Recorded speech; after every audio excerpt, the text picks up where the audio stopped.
മുസ്ലിം എന്നാണ് പരാമർശിച്ചിട്ടുള്ളത്.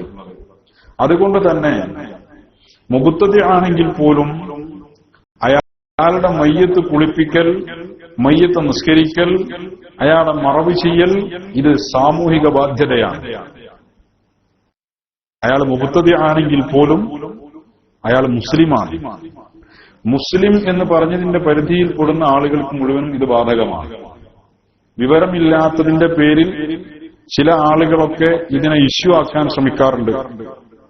ഫിഖ്ഹിന്റെ കിതാബുകളിൽ മുഴുവനും ഫർള് കിഫായായ കാര്യമായി എണ്ണി പറഞ്ഞത് മുസ്ലിം അല്ലാത്ത, ഷഹീദല്ലാത്ത മുഴുവൻ മുസ്ലിമീങ്ങളുടെയും വസ്ലുൽ മയ്യിത്തി ഗൈരി ഷഹീദി, ഷഹീദല്ലാത്ത മുസ്ലിമായ മയ്യത്തിനെ കുളിപ്പിക്കലും വതക്ഫീനുഹു കഫൻ ചെയ്യലും വസ്സലാത്തു അലൈഹി അവന്റെ മേൽ മയ്യത്ത് നിസ്കരിക്കലും വഹംലുഹു വദഫ്നുഹു അവനെ കൊണ്ടുപോകലും മറവ് ചെയ്യലും ഫുറൂദിൽ കിഫായ സാമൂഹിക ബാധ്യതയിൽപ്പെട്ടതാണ്, നിർബന്ധമാണ്.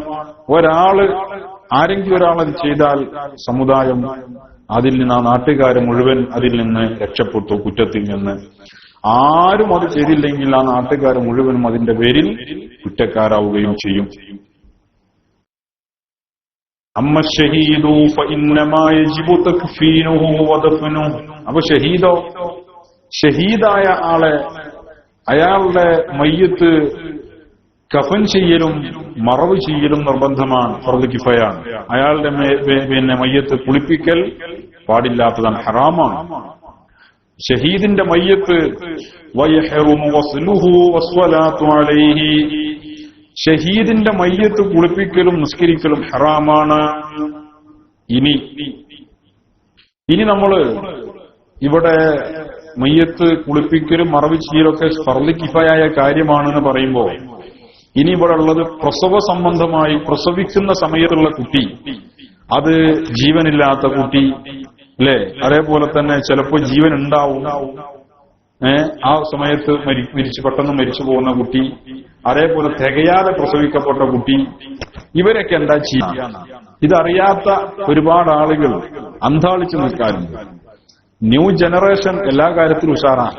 പക്ഷെ വീട്ടിലൊരാള്, ആരെങ്കിലും ഒരാള് മരിച്ചു പോയിട്ടുണ്ടെങ്കിൽ ഓൾഡ് ജനറേഷനാണ് അവരുടെ ആശ്രയം. കാരണം ന്യൂ ജനറേഷൻ അപ്പോഴും ഇത് ഫോട്ടോ എടുക്കാനേ അറിയുള്ളൂ, എന്തറിയില്ല, ഇതിനെന്താ ചെയ്യേണ്ടതെന്ന് പലർക്കും അറിയില്ല. അപ്പൊ അവർക്കും ഓൾഡ് ജനറേഷനെ തന്നെ വേണ്ടി വരും. ഇതെല്ലാവരും അറിയലും പഠിക്കലും അത്യാവശ്യമായ കാര്യവുമാണ്. ഇവിടെ നമ്മൾ മനസ്സിലാക്കേണ്ടത്, പ്രസവിക്കപ്പെടുന്ന ആള് ഇൻ വഹറത് അലൈഹി അമാറത്തുൽ ഹയാത്തി, പ്രസവിക്കപ്പെടുന്ന കുട്ടിയിൽ ജീവന്റെ അടയാളമുണ്ടെങ്കിൽ വജബ കുല്ലു മാ ദുകിറ, ഈ പറഞ്ഞതൊക്കെ അതിന് നിർബന്ധമാണ്. എന്ത്? അതിനെ മറവിച്ചു കേൾക്കുക, കുളിപ്പിക്കലും കഫൻ ചെയ്യലും മയ്യത്ത് നിസ്കരിക്കലൊക്കെ നിർബന്ധമാണ്. ഈ കുട്ടി ജീവനുണ്ടെങ്കിൽ, പ്രസവിക്കപ്പെട്ട സമയത്ത് ജീവനുണ്ടെങ്കിൽ.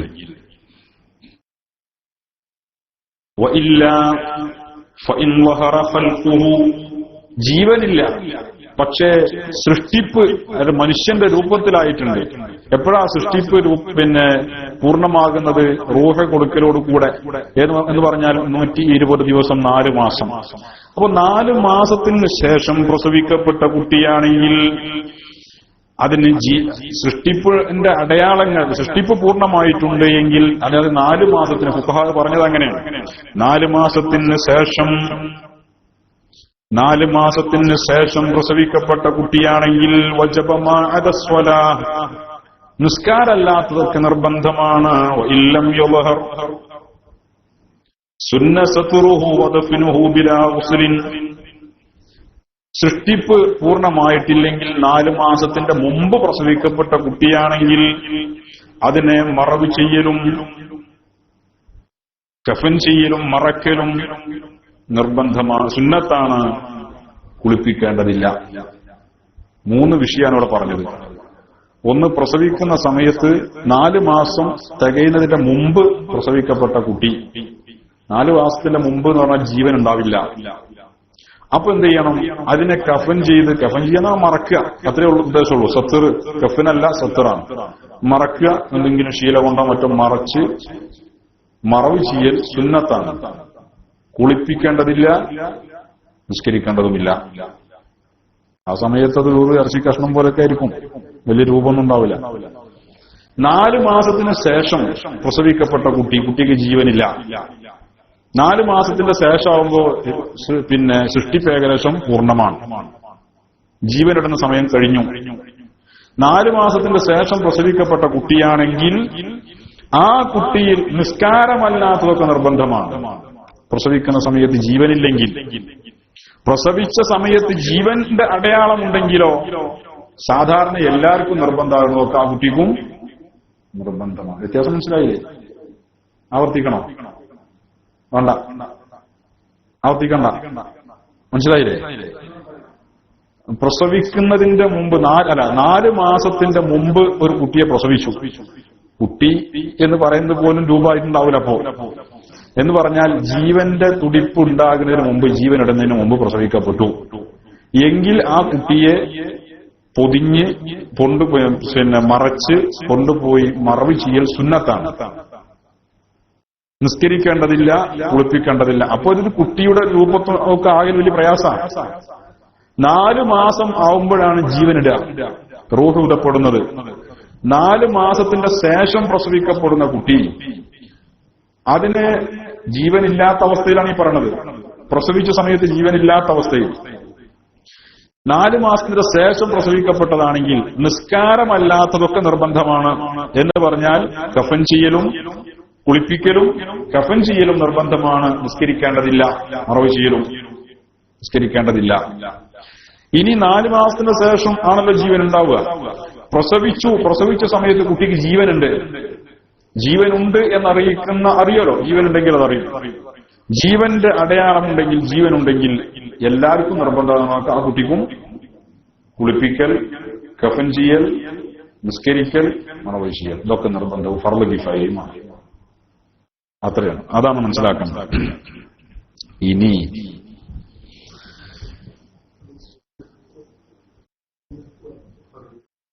സുന്നത്താണെന്ന് പറഞ്ഞത്, അതായത് അത് മുളഅത്തോ അലക്കത്തോ ഒക്കെ ആവാനാണ് സാധ്യത വരിക.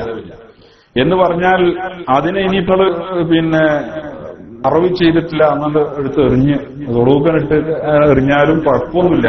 പക്ഷെ മറവ് ചെയ്യലാണ് സുന്നത്ത്. ആ സമയത്ത് അത് എന്തായിരിക്കും? ഇറച്ചി കഷ്ണം പോലെ ആയിരിക്കും. സുന്നത്താന്ന് പറഞ്ഞ ഇതിനെന്താ പൊരിച്ചു നിന്നിട്ട് തോന്നിയോ? ഇനി ഇനി ജീവനുള്ള ആളുകളുടെ തന്നെ അവയവങ്ങൾ മുറിക്കപ്പെടും. അല്ലാഹു തആല കാക്കട്ടെ. ആ രീതിയിലുള്ള ഒരു അവസ്ഥയിൽ നിന്ന് അല്ലാഹു നമ്മളെ സംരക്ഷിക്കട്ടെ.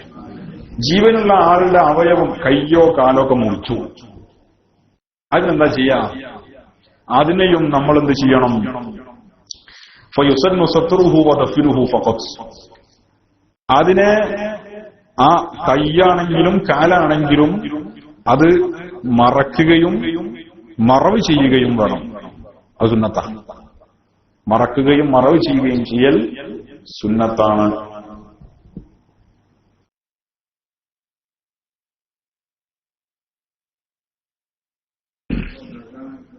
അത് പറയാം. അപ്പൊ നഖം പോലെയുള്ളതാണെങ്കിൽ മറവ് ചെയ്താൽ മാത്രം മതി.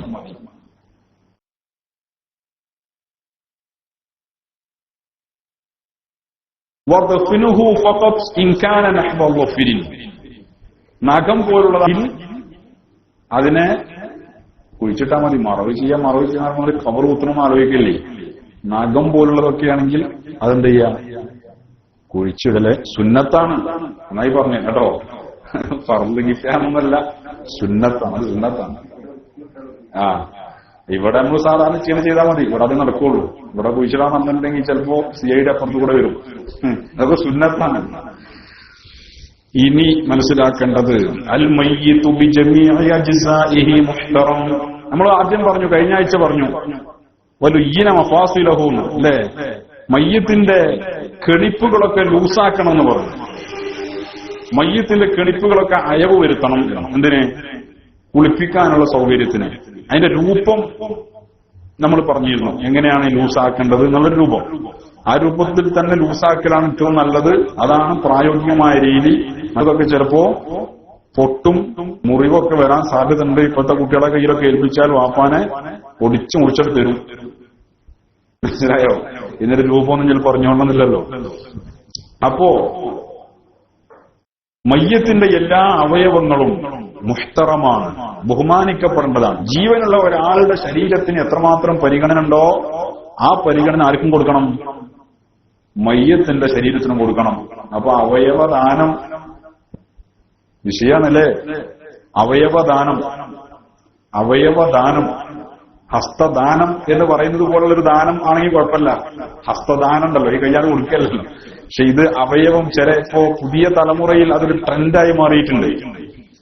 അവയവദാനം, ശരീരത്തിന്റെ ഭാഗങ്ങൾ മറ്റുള്ള ആളുകൾക്ക് ദാനം ചെയ്യാം, ഇഷ്ടദാനം. ഇസ്ലാം ഒരിക്കലും അതിനെ പ്രോത്സാഹിപ്പിക്കുന്നില്ല. ഇസ്ലാം പ്രോത്സാഹിപ്പിക്കുന്നില്ല. ഒന്ന്, ദാനം ചെയ്യുന്നത്, ഒറ്റൊരാൾക്ക് ഹദിയ കൊടുക്കുന്നത്, സ്വതക്ക കൊടുക്കുന്നത്, ദാനം ചെയ്യുന്നതൊക്കെ അവനാന്റെ വിൽക്കപ്പെട്ടതാവണ്ടേ. നമ്മളെ ശരീരം നമ്മളെ വിൽക്കപ്പെട്ടതാ. നമുക്ക് എന്തും വിൽക്കാൻ നമ്മുടെ ശരീരത്തിലുള്ളത്, എന്തധികാരമുള്ളത്? മാത്രമല്ല മുസ്ലിമീങ്ങളുടെ കാഴ്ചപ്പാട്. എന്നാലും ഈ പുതിയ തലമുറയിൽ അവയവദാനമൊക്കെ നമ്മൾ അത്ര നിരുത്സാഹപ്പെടുത്തേണ്ട കാര്യമാണോ? പുതിയ തലമുറ ഈ നൂറ്റാണ്ടിൽ അല്ലേ, വൈദ്യശാസ്ത്രം ഇത്ര വിശാലമായ ഈ കാലഘട്ടത്ത് ഒരുപാട് ആളുകൾ അത് ചെയ്യുമ്പോ നമ്മൾ യാഥാസ്ഥിതികരായി മാറി നിൽക്കുകയാണോ എന്നൊന്നും ചോദിച്ചിട്ട് കാര്യമില്ല. നമ്മുടെ മുസ്ലിമിന്റെ ജീവിതം കൂടി ലക്ഷ്യമുണ്ട്. മുസ്ലിമിന്റെ മരണം എന്ന് പറഞ്ഞാൽ അത് ഫാനിയല്ല, അവന്റെ ഫനാ അല്ല, അവന്റെ നാശമല്ല. മുസ്ലിമിന്റെ മരണം എന്ന് പറഞ്ഞാൽ അവന്റെ ജീവിതത്തിന്റെ തുടക്കമാണ്, അല്ലെ? ഏറ്റവും ശാശ്വതമായ യഥാർത്ഥ ജീവിതത്തിന്റെ തുടക്കമാണ് മുസ്ലിമിന്റെ മരണം എന്ന് പറയുന്നത്. ഈ ലോകത്തുനിന്ന്, നശ്വരമായ ലോകത്തുനിന്ന് ശാശ്വത ലോകത്തേക്കുള്ള ഒരു യാത്രയാണ്.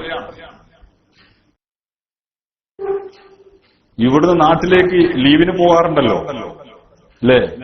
ലീവിന് പോകുന്ന ആളുകള് ഇവിടെ അവന്റെ ബെഡ് സ്പേസ് ഒന്നില്ലെങ്കിൽ പകരം വേറെ ആരെങ്കിലും വെക്കും, അല്ലെങ്കിൽ വേറെ അതിന് വാടക, ഇല്ലെങ്കിലും വാടക കൊടുത്തിട്ടേ പോവുള്ളൂ. ഇതിന് തിരിച്ചു വരണം, നമ്മുടെ ഉപയോഗം നടക്കണം.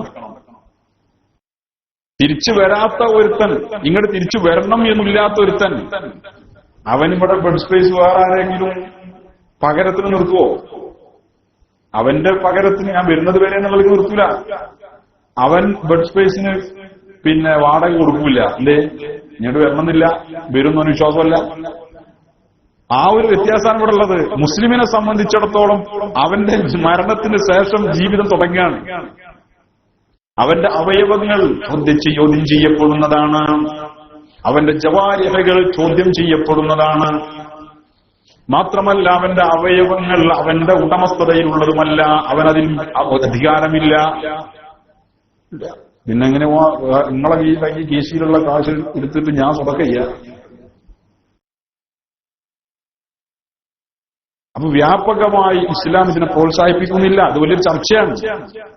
ആധുനിക നൂറ്റാണ്ടിൽ മനുഷ്യർ ചിന്തിച്ചു തുടങ്ങിയ അവയവദാനത്തെക്കുറിച്ച്, അതിന്റെ സാധ്യതകളെക്കുറിച്ച്, സാധുതയെക്കുറിച്ച് മഹാന്മാരായ ഫുഖഹാ നൂറ്റാണ്ടുകൾക്ക് മുമ്പ് ചർച്ച നടത്തിയിട്ടുണ്ട്. ബഹുമാനപ്പെട്ട ഇബ്നു ഹജറുൽ ഹൈതമി തങ്ങളെ പോലുള്ളവർ തന്റെ തൊഫയിൽ നൂറ്റാണ്ടുകൾക്ക് മുമ്പ് ഒരിക്കൽ എടവണ്ണ ഒരു സെമിനാർ നടന്നു. കോൺഗ്രസുകാരാണ് ആ സെമിനാർ നടത്തിയത്. അതിൽ ഒരു സ്വാമി, ഒരു അച്ഛൻ, ഒരു മുസ്ലിയാർ, ഇങ്ങനെ 3 ആളുകളാണ് പ്രതിനിധികൾ. അതിൽ മുസ്ലിയാരായിട്ട് ഞാനുള്ളത്, ഇസ്ലാമിനെ പ്രതിനിധീകരിച്ച് ഞാനല്ല. വിഷയം അവയവദാനാണ്. സംഗതി ഒരാ പരിപാടി നടത്തിയ അവയവദാനത്തിനെ പ്രോത്സാഹിപ്പിക്കാനാണ്. അവയവദാനത്തിന്റെ ഗുണവശങ്ങൾ പറഞ്ഞു വിവരിച്ച് ആളുകൾ അതിലേക്ക് ഇൻട്രസ്റ്റ് ഉണ്ടാക്കലാണ് ഒരു ഉദ്ദേശം. ഓരോ ഉദ്ദേശം അതാന്ന് എഴുതിയിട്ട് നമുക്കത് പറയാൻ പറ്റുമോ? അവിടെ സംസാരിച്ച അച്ഛനും അവിടെ സംസാരിച്ച സ്വാമിക്കും ദൈവികമായ ചില കേവല സങ്കല്പങ്ങളേ ഉള്ളൂ. പരലോകത്തെക്കുറിച്ച് അവർക്ക് അത്രേ കാഴ്ചപ്പാടുള്ളൂ. അതേമാതിരിയാണോ മുസ്ലിയാർ? അല്ലല്ലോ. നമുക്ക് ഇമാമിങ്ങൾ പറഞ്ഞു, ഒരു മുജാഹിദ് മൗലവി ഉണ്ടായിരുന്നു, വെറുപ്പിക്കേണ്ട ഇടവണ്ണയല്ലേ, വെറുപ്പിക്കേണ്ട തീയതി. അയാള് ഞാൻ അന്വേഷിച്ചു, അയാൾ എന്ത് പറഞ്ഞു, നിങ്ങൾ പറഞ്ഞതൊക്കെ ശരിയാണെന്ന് മുമ്പ് പറഞ്ഞു.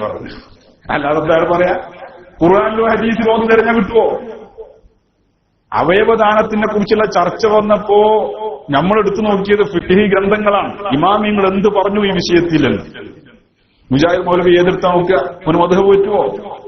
ഫിഖ്ഹ് ഗ്രന്ഥങ്ങളാണ് അംഗീകരിക്കാൻ പറ്റുമോ? ഖുർആനിലെ ആയത്ത് നോക്കി കണ്ടില്ല, ഹദീസ് നോക്കി ഹദീസിൽ അവയവദാനം ഉണ്ടോ? കണ്ടില്ല. ഇല്ല എന്നല്ല, കണ്ടില്ല. ഈ ഖുർആാനെന്നും ഹദീസെന്നുമാണ് ഇബ്നു ഹജറുൽ ഹൈതമി തങ്ങളും ഇമാമിങ്ങളും ഈ വിഷയം പറഞ്ഞത്. പക്ഷെ ഇവൻ നോക്കിയാൽ കാണുമോ? എന്താ പറയാ, അവന്റെ പ്രസംഗം കേൾക്കണമെന്ന് എനിക്ക് ആഗ്രഹം ഉണ്ടായിരുന്നു. കാരണം എന്ത് പറയുന്നറിയാനൊരു താല്പര്യം.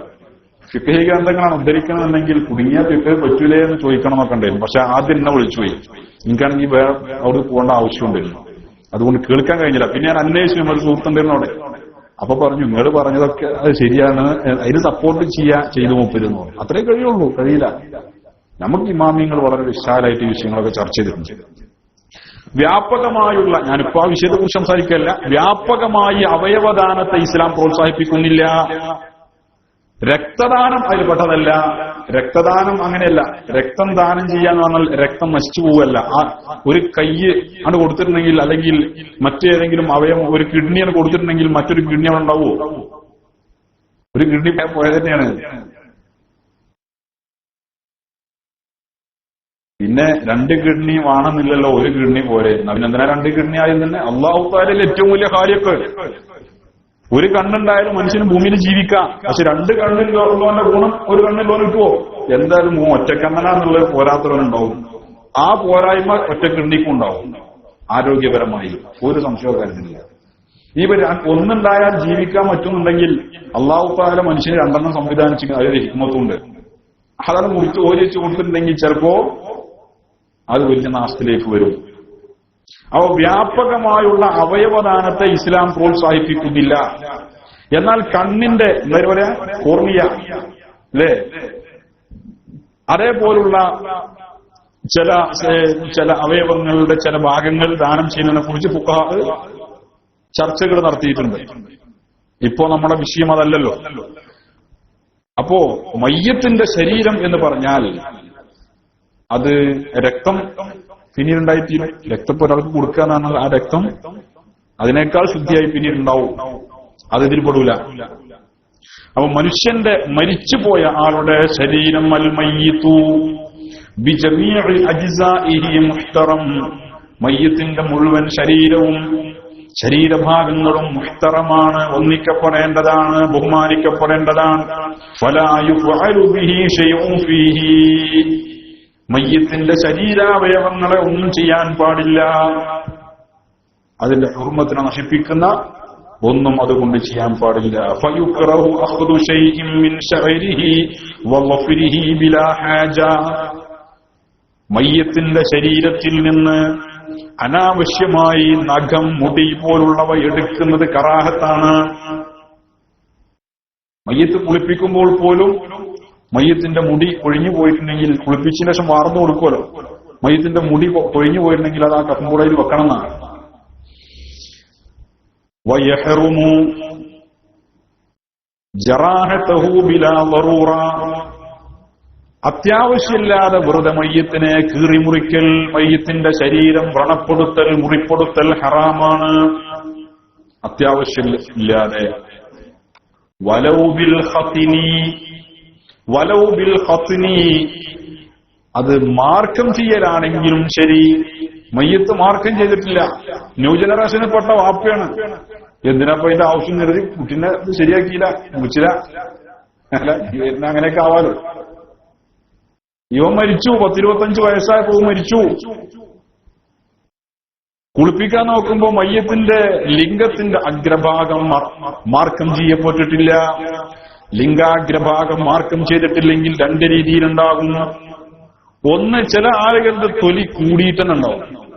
അത് ചെറിയ കുട്ടികളുടെ കണ്ടാത്തന്നറിയാം. ചില ആളുകളുടെ തൊലി നീക്കാൻ കഴിയും.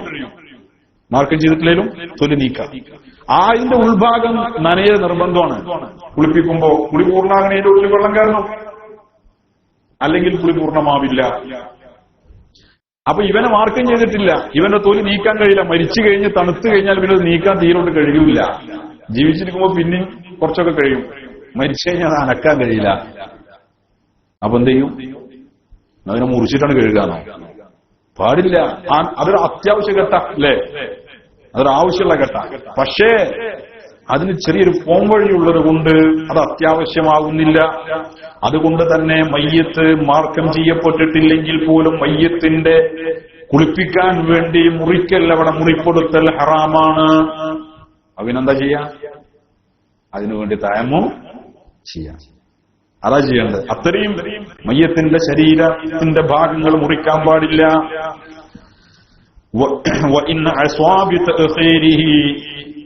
അവൻ മാർക്കം ചെയ്യാതെ, മനഃപൂർവ്വം മാർക്കം ചെയ്യാതെ നടന്നതാണ്. അത് പല സാധ്യതകളുണ്ട്. അടുത്ത കാലത്ത് ഇസ്ലാമിൽ വന്ന ആളുകളെങ്കിൽ മാർക്കം ചെയ്യപ്പെട്ടിട്ടുണ്ടാവില്ല, ഇവർ ചെയ്യാന്ന് കരുതുന്നു. പക്ഷെ അതിനു മുമ്പ് അവർ മരിക്കുക മറ്റോ ചെയ്താൽ അവിടേക്ക് ഈ വിഷയം വരും. അപ്പൊ അതിനു വേണ്ടി തയമം ചെയ്യാണ് വേണ്ടത്. അപ്പോ അത്യാവശ്യമില്ലാതെ മയ്യത്തിന്റെ ശരീരം മുറിപ്പെടുത്തൽ ഹറാമാണ്. അത്യാവശ്യമില്ലാതെ എന്ന് പറയുമ്പോൾ അവിടെ അത്യാവശ്യം ഉണ്ടെങ്കിൽ മുറിക്കാം എന്നായി, അല്ലെ? അത്യാവശ്യം എന്ന് പറഞ്ഞാൽ ഇത് അത്യാവശ്യപ്പെടുന്നില്ല. ഇത് ഓന്റെ പോരായ്മ കൊണ്ടോ അല്ലെങ്കിൽ മറ്റു പരിഹാര മാർഗം ഉള്ളത് കൊണ്ടോ ഇത് മുറിക്കാൻ പാടില്ല. മനസ്സിലായോ? തയമം ചെയ്യാന്നുള്ളൊരു പരിഹാരം ഉണ്ട്. അത്യാവശ്യം എന്ന് പറഞ്ഞാൽ ഇതുപോലെ മറ്റൊരാളുടെ ഉദാഹരണം പറയാം. മാല മോഷ്ടിച്ചു ഒരുത്തൻ. ആളുകൾ പിടിക്കാൻ വന്നപ്പോ മാലട് വിഴുങ്ങി. ഏതോ ഒരുത്തന്റെ അടിയോട് അവൻ വടിയായി. അങ്ങനെ വരാലോ. കള്ളനെ പിടിച്ചു കഴിഞ്ഞാൽ പിന്നെ എവിടെ അടിക്കണമെന്ന് നോക്കൂലല്ലോ. അല്ലെങ്കിൽ ഇവ മരിച്ചു, മാല വിഴുങ്ങലോടുകൂടെ ഇവനും മരിച്ചു. മാല എവിടെ ഉണ്ട്? 4-5 പവന്റെ മാലയാണ്. മരിച്ച പെനിഞ്ഞൊരു വിലയൊന്നുണ്ടാവില്ല. പക്ഷെ മാലന്റെ ഉടമക്ക് ഇപ്പൊ കുറച്ച് വില കുറഞ്ഞാലും കുറച്ച് മുമ്പാണെങ്കിൽ നല്ല വില തന്നെയാണ്, അല്ലേ? മാലയ്ക്ക് വില തന്നെയാണ്. അപ്പൊ എന്ത് ചെയ്യും? ഇതിന്റെ ഉടമസ്ഥൻ അത് വേണമെന്ന് ആവശ്യപ്പെട്ടാൽ, തത്തുല്യമായത് കൊടുത്താൽ പോരാ, എനിക്ക് തന്നെ വേണം എന്നവൻ ആവശ്യപ്പെട്ടാൽ മയ്യത്തിന്റെ വയറ് കീറി മുറിച്ചിട്ട് കൊടുക്കണം, അത് എടുത്തു കൊടുക്കണം. നിർബന്ധ. മനസ്സിലായോ? അത് നിർബന്ധമാണ്. അതാണ് അത്യാവശ്യമുള്ള. ഇല്ലെങ്കിൽ മുറിക്കരുത് എന്ന് പറഞ്ഞാൽ അത്യാവശ്യം ഉണ്ടെങ്കിൽ എന്ന് പറഞ്ഞുകൊണ്ട് ഇതൊക്കെ പെട്ടു. അതൊക്കെ അത്യാവശ്യത്തിൽപ്പെട്ടതാണ്.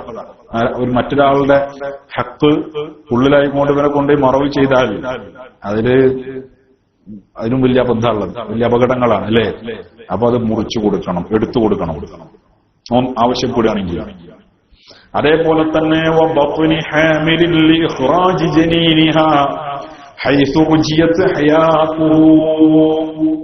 ഗർഭിണിയായ സ്ത്രീയുടെ വയറ് കീറിയെടുക്കണം, കുട്ടിയെ പുറത്തെടുക്കണം. ഗർഭാവസ്ഥയിൽ മരിച്ചുപോയിട്ടുണ്ടെങ്കിൽ എപ്പോൾ ശരിക്കും മനസ്സിലാക്കണം, ഗർഭാവസ്ഥയിൽ മരിച്ചുപോയ സ്ത്രീയുടെ ഗർഭസ്ഥ ശിശുവിനെ പുറത്തെടുക്കണം. ഇൻ റുജിയത്ത് ഹയാതുഹു, ഗർഭാവസ്ഥയിൽ ആ കുട്ടിയെ, ഗർഭസ്ഥ ശിശുവിനെ പുറത്തെടുത്താൽ ആ കുട്ടി ജീവിക്കുമെന്ന് പ്രതീക്ഷയുണ്ടെങ്കിൽ, ചിലപ്പോ 9 മാസം തികഞ്ഞൊരു സ്ത്രീ ആയിരിക്കും, ഒരു കുഴപ്പമുണ്ടാവില്ല. ആദിലായ ഒരു ഡോക്ടർ കുട്ടിയെ പുറത്തെടുത്താൽ കുട്ടിക്ക് കുഴപ്പമൊന്നുമില്ല, കുട്ടി നമുക്ക് എടുക്കാമെന്ന് പറയുകയാണെങ്കിൽ ആ കുട്ടിയെ പുറത്തെടുക്കാവുന്നതാണ്, വയറ് കീറാവുന്നതാണ്. ഇനിയോ ഫഇല്ലം തുർജ, കുട്ടിയുടെ ജീവനിൽ പ്രതീക്ഷയില്ലെങ്കിൽ ഉഖിറ ദഫ്നുഹാ ഹത്താ യമൂത, ആ കുട്ടി മരിക്കുന്നത് വരെ ഇവിടെ മറവ് ചെയ്യാതിരിക്കണം. വയറിന്റെ ഉള്ളിലുള്ള കുട്ടി മരിക്കുന്നത് വരെ വെയിറ്റ് ചെയ്യണം, താമസിപ്പിക്കണം. കുറച്ച് സമയം വേണ്ടിയല്ലോ. എടുത്താൽ കുട്ടി ജീവിക്കൂല എന്നുറപ്പാണ്, ആ പ്രതീക്ഷയില്ല. എന്നാ കുട്ടിക്ക് ഇപ്പൊ ജീവൻ ഉണ്ടാണ് എങ്കിൽ തൽക്കാലം അവിടെ കുറച്ച് വെയിറ്റ് ചെയ്ത് നിർത്താം. കുട്ടിനെ പെട്ടെന്ന് മറവ് ചെയ്യണ്ട, അല്ല പെണ്ണിനെ പെട്ടെന്ന് മറവ് ചെയ്യണ്ട, കുട്ടി മരിക്കുന്നത് വരെ താമസിപ്പിക്കുക.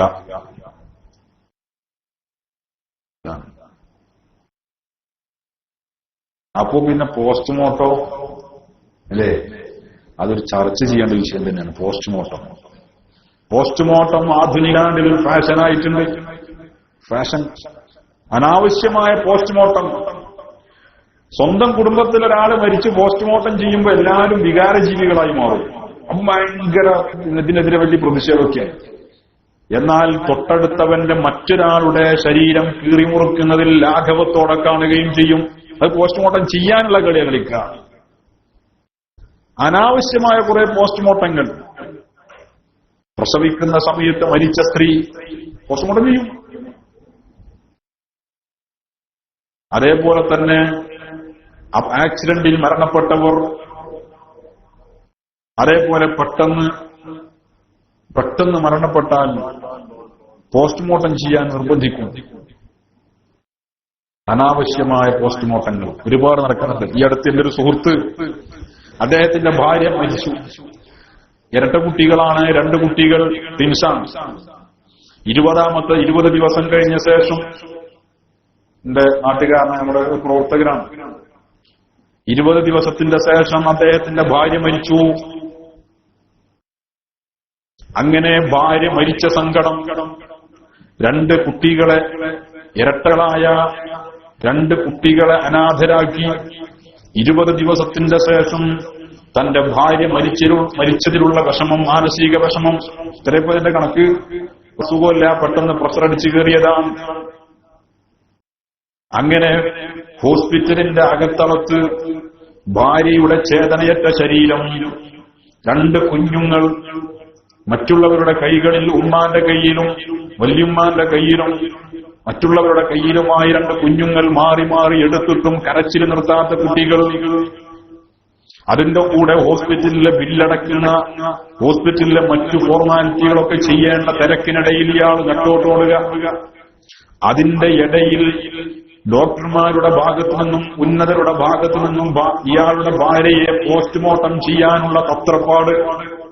എങ്ങനെയെങ്കിലും പോസ്റ്റ്മോർട്ടം ഇല്ലാതെ ഒഴിവായി കിട്ടാൻ വേണ്ടി ഈ തിരക്കുകൾക്കിടയിൽ ഈ മഹാസാധു രാഷ്ട്രീയത്തിലെ ഉന്നത നേതാക്കന്മാരെ വിളിച്ച് ബന്ധപ്പെടേണ്ടി വരിക. എന്താണ് അവസ്ഥ? അയാൾ ആ സമയത്ത് ഭാര്യയ്ക്ക് വേണ്ടി ആളുകൾ ആശ്വസിപ്പിക്കേണ്ട സമയം, ഒരു മനുഷ്യൻ പൂർണ്ണമായും തകർന്നു പോകുന്ന സമയം. ആ സമയത്ത് ഈ സുഹൃത്ത് ഫോൺ ചെയ്തുകൊണ്ട് രാഷ്ട്രീയ നേതാക്കളെ വിളിച്ച് ശുപാർശ ചെയ്യാൻ വേണ്ടി രാഷ്ട്രീയക്കാരെ വിളിച്ചു നടക്കുക. അവസാനം ഉന്നത തലത്തിലുള്ള ചില ആളുകൾ ഇടപെട്ടു, പോസ്റ്റ്മോർട്ടം ഇല്ലാതെ രക്ഷപ്പെട്ടു. എന്നാലും ഇങ്ങനെ മനുഷ്യനെ ഹലാക്കാക്കുന്ന കുറെ പോസ്റ്റ്മോർട്ടങ്ങൾ നാട്ടിൽ വല്ലാതെ അനാവശ്യമായി നടക്കുന്നുണ്ട്.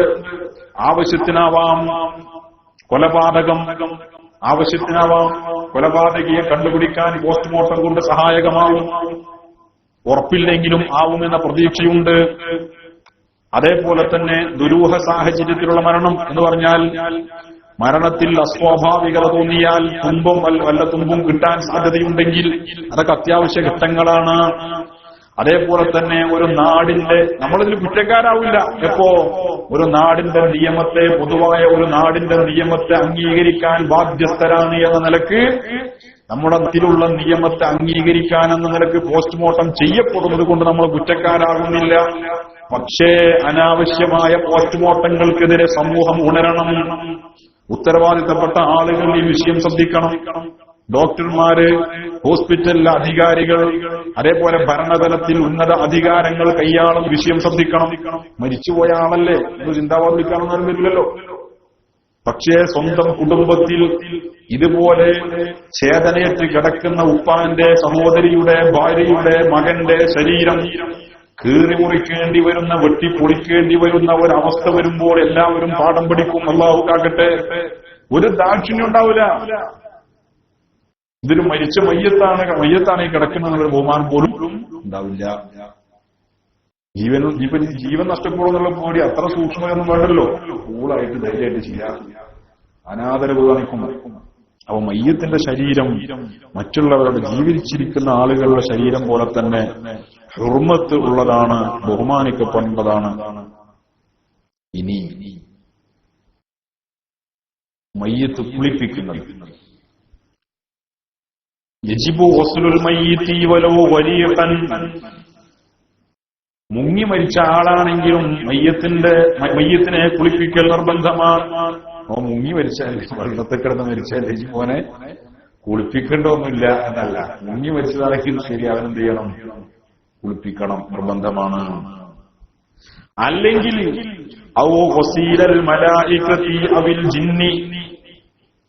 ഇവരെ മലക്കുകൾ കുളിപ്പിച്ചിട്ടുണ്ട്, അല്ലെങ്കിൽ ജിന്നുകൾ കുളിപ്പിച്ചിട്ടുണ്ട് എന്നാണ് അറിഞ്ഞു. സാധ്യത ഉണ്ട്, അങ്ങനെ കുളിപ്പിച്ചിട്ടുണ്ടല്ലോ. മഹാന്മാരായ ചില സ്വഹാബികളെയൊക്കെ അങ്ങനെ മലക്കുകൾ കുളിപ്പിച്ചിട്ടുണ്ട്, താരീഖുകളിൽ കാണാൻ കഴിയും. റസൂലുള്ളാഹി സ്വല്ലല്ലാഹു അലൈഹി വസല്ലം തങ്ങൾ കണ്ടിട്ടുണ്ട്. അപ്പൊ അന്ന് കുളിപ്പിച്ചല്ല, ഇപ്പൊ മലക്കുകളെ കുളിപ്പിക്കൽ നിർത്തിയിട്ടുണ്ടെന്നൊന്നും പറയാൻ പറ്റില്ലല്ലോ. മുഅ്മിനായ ഒരു മനുഷ്യനെ മലക്കുകളെ കുളിപ്പിക്കും.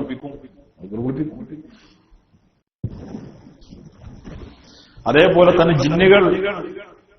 അപ്പൊ ജിന്നുകൾ ഇതിനെ കുളിപ്പിച്ചിട്ടുണ്ടെന്ന് കൂടുതലൊരാൾക്ക് അത് മനസ്സിലാക്കാൻ പറ്റുന്ന ഒരാള്, മഹാനായ ഒരാൾ അവിടെ ഉണ്ടെങ്കിൽ അയാൾക്ക് അതറിയാം. അപ്പൊ ഒരാൾ പറഞ്ഞു ജിന്ന് കുളിപ്പിച്ചിട്ടുണ്ട് എന്നാണ് പറഞ്ഞത്. എന്നാലും മലക്കുകൾ കുളിപ്പിച്ചിട്ടുണ്ടെങ്കിലും ജിന്നുകൾ കുളിപ്പിച്ചിട്ടുണ്ടെങ്കിലും കുളിപ്പിക്കൽ നിർബന്ധമാണ്. ഈ മസലിൽ വലിയൊരു സൂക്ഷ്മത വേറുണ്ട്. എന്താ കാരണം അറിയുന്നത്? ഇതെങ്ങനെ മലക്കുകളോ ജിന്നുകളോ കുളിപ്പിച്ചിട്ടുണ്ടെങ്കിൽ അവിടെ കുളിപ്പിക്കേണ്ടതില്ല എന്നാണ് മസല എന്ന് ഞങ്ങളെ ആലോചിച്ച് നോക്കിയാൽ നമ്മുടെ നാട്ടിലെ അവസ്ഥ. കുറെ കള്ള ശേഖന്മാരുള്ള നാടാ നമ്മുടെ നാടിലെ. മരിച്ച പേരിലൊന്ന് ഷെയ്ഖാകുന്ന എത്ര എളുപ്പം വേറുണ്ടാവോ? ഇത്രയൊരു സഹതാപ തരംഗം മുതലാക്കാൻ പറ്റിയൊരു സദസ് വേറുണ്ടോ? ഓട് പേരും ഷെയ്ഖായിട്ട് എന്നിട്ട് എന്ത് പറയും? തൊട്ടുപോകരുന്ന മയ്യത്തിനെ കുളിപ്പിക്കാൻ എടുത്തു നോക്ക്. ആര് പറഞ്ഞു കുളിപ്പിക്കാൻ? ഇത് മലക്കുകൾ കുളിപ്പിച്ച മയ്യത്താണ് എന്നൊക്കെ പറയും. ആര്? ഷെയ്ഖല്ലേ പറയണത്. മഹാകള്ളന്മാര് വലിയ ഷെയ്ഖാണ്, കുത്തുബുദ്ധമാണെന്നുള്ള കാലാണ്. ഒരൊറ്റ തന്നെ മയ്യത്ത് കുളിപ്പിക്കുവോ? സമ്മതിക്കോ ഇവര്? ഇല്ല. മനസ്സിലായോ? ഞാൻ ഈ അടുത്ത് ഒരു CD ഇത് ശ്രദ്ധയിൽപ്പെട്ടു. നിങ്ങളാരെ കണ്ടിട്ടുണ്ടോ എനിക്കറിയില്ല. എന്താ CD? കറാമത്ത്. ഒരു ഷെയ്ഖിന്റെ കേരളത്തിൽ അറിയപ്പെട്ട എന്ന് ഞാൻ പറയണില്ല, കുപ്രസിദ്ധനായ ആലുവ ഭാഗത്തുള്ള ഒരു ഷെയ്ഖാണെന്ന് പറയുന്ന ഒരു ഫുലാന്റെ കറാമത്തുകൾ ഇറക്കിയ CD. കറാമത്തുകൾ വിശദീകരിച്ച CD. അപ്പൊ മൂപ്പരും ഇങ്ങനെ സുഖിക്കുകയാണ്. കറാമത്ത് ഇപ്പൊ നിങ്ങളിപ്പോ എന്നെ കുറിച്ചാണ് പറയാൻ കുറച്ച് ഇല്ലേ? ഞാനിപ്പം നിങ്ങളിപ്പോ തന്നെ ഇറങ്ങിയിട്ട് പറയാം, സൽമാൻ അസേ ക്ലാസ് എന്ന് പറഞ്ഞാൽ ജിന്നുകൾ വരെ ആ ക്ലാസ്സിന് പങ്കെടുക്കാറുണ്ട്. ഞങ്ങളിങ്ങനെ ബാക്കിൽ നിന്നൊക്കെ ചോദ്യങ്ങളൊക്കെ ഇങ്ങനെ കേൾക്കാം, ആളെ കാണില്ല എന്നൊക്കെ നിങ്ങൾ പുറത്തു പോയി പറയുകയാണെങ്കിൽ അത് ആൾക്കാരാണ് വിശ്വസിക്കുകയും ചെയ്തു. എനിക്കൊരു മുടക്കൂലല്ലോ, കേട്ടിങ്ങനെ സുഖിച്ചിരിക്കേണ്ട ഒരു രസ. മനസ്സിലായോ? ആഖിറത്തിൽ വിശ്വാസം ഇല്ലെങ്കിൽ പിന്നെ അത് പേടിയില്ലല്ലോ. ബാത്തിലിന്റെ ആളുകൾക്ക് അത് പേടി, അതുപോലെ പേടിക്കാൻ ഓരോ മുറക്കില്ല. കറാമത്ത് ആളുകൾ അതിന്റെ പേരിൽ പല മെച്ചോ നേട്ടങ്ങളും അതിന്റെ പേരിലുണ്ട്. അങ്ങനെ കുറെ കറാമത്ത് മഹാനായ ഇമാം റാസി തങ്ങൾ സൂറത്തുൽ കഹ്ഫിന്റെ തഫ്സീറുകളിലൊക്കെ നമുക്ക് കാണാൻ പറ്റും. കറാമത്തും ഇസ്തിദ്റാജുണ്ട്. കറാമത്തും ഇസ്തിദ്റാജും തമ്മിലുള്ള വ്യത്യാസം എന്ത്? എങ്ങനെയാണ് രണ്ടും തിരിച്ചറിയാം? മാജിക് രണ്ടും ഖുർഖുൽ ആദയാണ് അല്ലെ? മനുഷ്യ കഴിവിന് അതീതമാണ് എന്ന് തോന്നിപ്പോകും. രണ്ടും അത്ഭുതകരമായ കാര്യമായിരിക്കും. എങ്ങനെയാണ് ഇത് ഇസ്തിദ്റാജാണ്, ഇത് കറാമത്താണ്, എങ്ങനെ വേർതിരിച്ചറിയും? ഇങ്ങനെ ഒരു ചർച്ച റാസി നടത്തുന്നുണ്ട്. നല്ല രസകരമായൊരു ചർച്ച. ആ കൂട്ടത്തിൽ പറയുന്നുണ്ട്, ഒരു വലിയ കറാമത്ത് ഉണ്ടാവുകയാണെങ്കിൽ ആ വലിയ കറാമത്ത് കൊണ്ട് അയാൾക്ക് ഈനാസ് ഉണ്ടാവുകയില്ല. എന്നാൽ കറാമത്തിന്റെ ഒരു കറാമത്തോട് ഒളിവായാൽ ആ കറാമത്ത് ഞാൻ തന്നെ പറയാം. മനസ്സിലായ നിങ്ങൾക്ക്? എനിക്കിഷ്ടമില്ലാത്തൊരു വാക്ക് അവൻ എന്റെ മുഖത്ത് നോക്കി വിളിച്ചപ്പോൾ നീ അവിടെ നിൽക്കടാ എന്ന് പറഞ്ഞു. പിന്നെ അവൻ ഇരിക്കാൻ കഴിഞ്ഞിട്ടില്ല. ഇത് നിന്റെ കറാമത്ത് ഞാൻ തന്നെ പറയാം. മനസ്സിലായി? കറാമത്തൊക്കെ കേൾക്കണം. ഇത് കറാമത്ത് യഥാർത്ഥ ഹക്കായ കറാമത്തുള്ള ആളുകൾ ഇങ്ങനെ പറയില്ല. കാരണം കറാമത്തുള്ള ആളുകൾക്ക് പോലും ഇസ്തിദ്റാജാന്നുള്ള പേടിണ്ടാവും. അല്ലാഹു തആല എന്നെ പരീക്ഷിക്കുകയാണോ എന്ന് പേടിണ്ടാവും. മാത്രമല്ല കറാമത്തുണ്ടാകുമ്പോൾ എനിക്ക് കറാമത്തുണ്ടാകാൻ മാത്രം വലിയോനാണ് ഞാൻ എന്നൊരാൾക്ക് തോന്നലോട് കൂടെ തന്നെ ഓൻ ചെറുതായില്ലേ. എനിക്ക് കറാമത്തൊക്കെ ഉണ്ടാകാൻ മാത്രം മഹാനായ ഒരു വ്യക്തിത്വമാണ് ഞാനെന്ന് എനിക്ക് തോന്നിയാൽ അതിന് പേരെന്താ? കിബറിന. അതെന്നെ അപ്പൊ തന്നെ അയാൾ ചെറുതായി. മാത്രമല്ല കറാമത്ത്, ഒരു വലിയ കറാമത്തുണ്ടായാൽ അയാൾ കൂടുതൽ ഭയപ്പെടുകയും കൂടുതൽ തഖ്വ ചെയ്യുകയുമാണ് ചെയ്യുക. കാരണം എന്താ? ഈ കറാമത്ത് എന്റെ കഴിവല്ല, എന്റെ വ്യക്തിത്വവുമല്ല, ഹഖ് തആല എന്നെ ആദരിച്ചതാണ് എന്ന് തിരിച്ചറിവ്. എനിക്ക് നൽകിയ ഈ ആദരവിന് മാത്രം ഞാൻ എന്ത് ചെയ്തു എന്ന പേടി. മനസ്സിലാകുമോ? അപ്പൊ അയാൾ കൂടുതൽ വിനയാന്വിതനാവും. ഇത് ആൾക്കാരോട് പറഞ്ഞെടുക്കാൻ പറയല്ലേ ചെയ്യാ.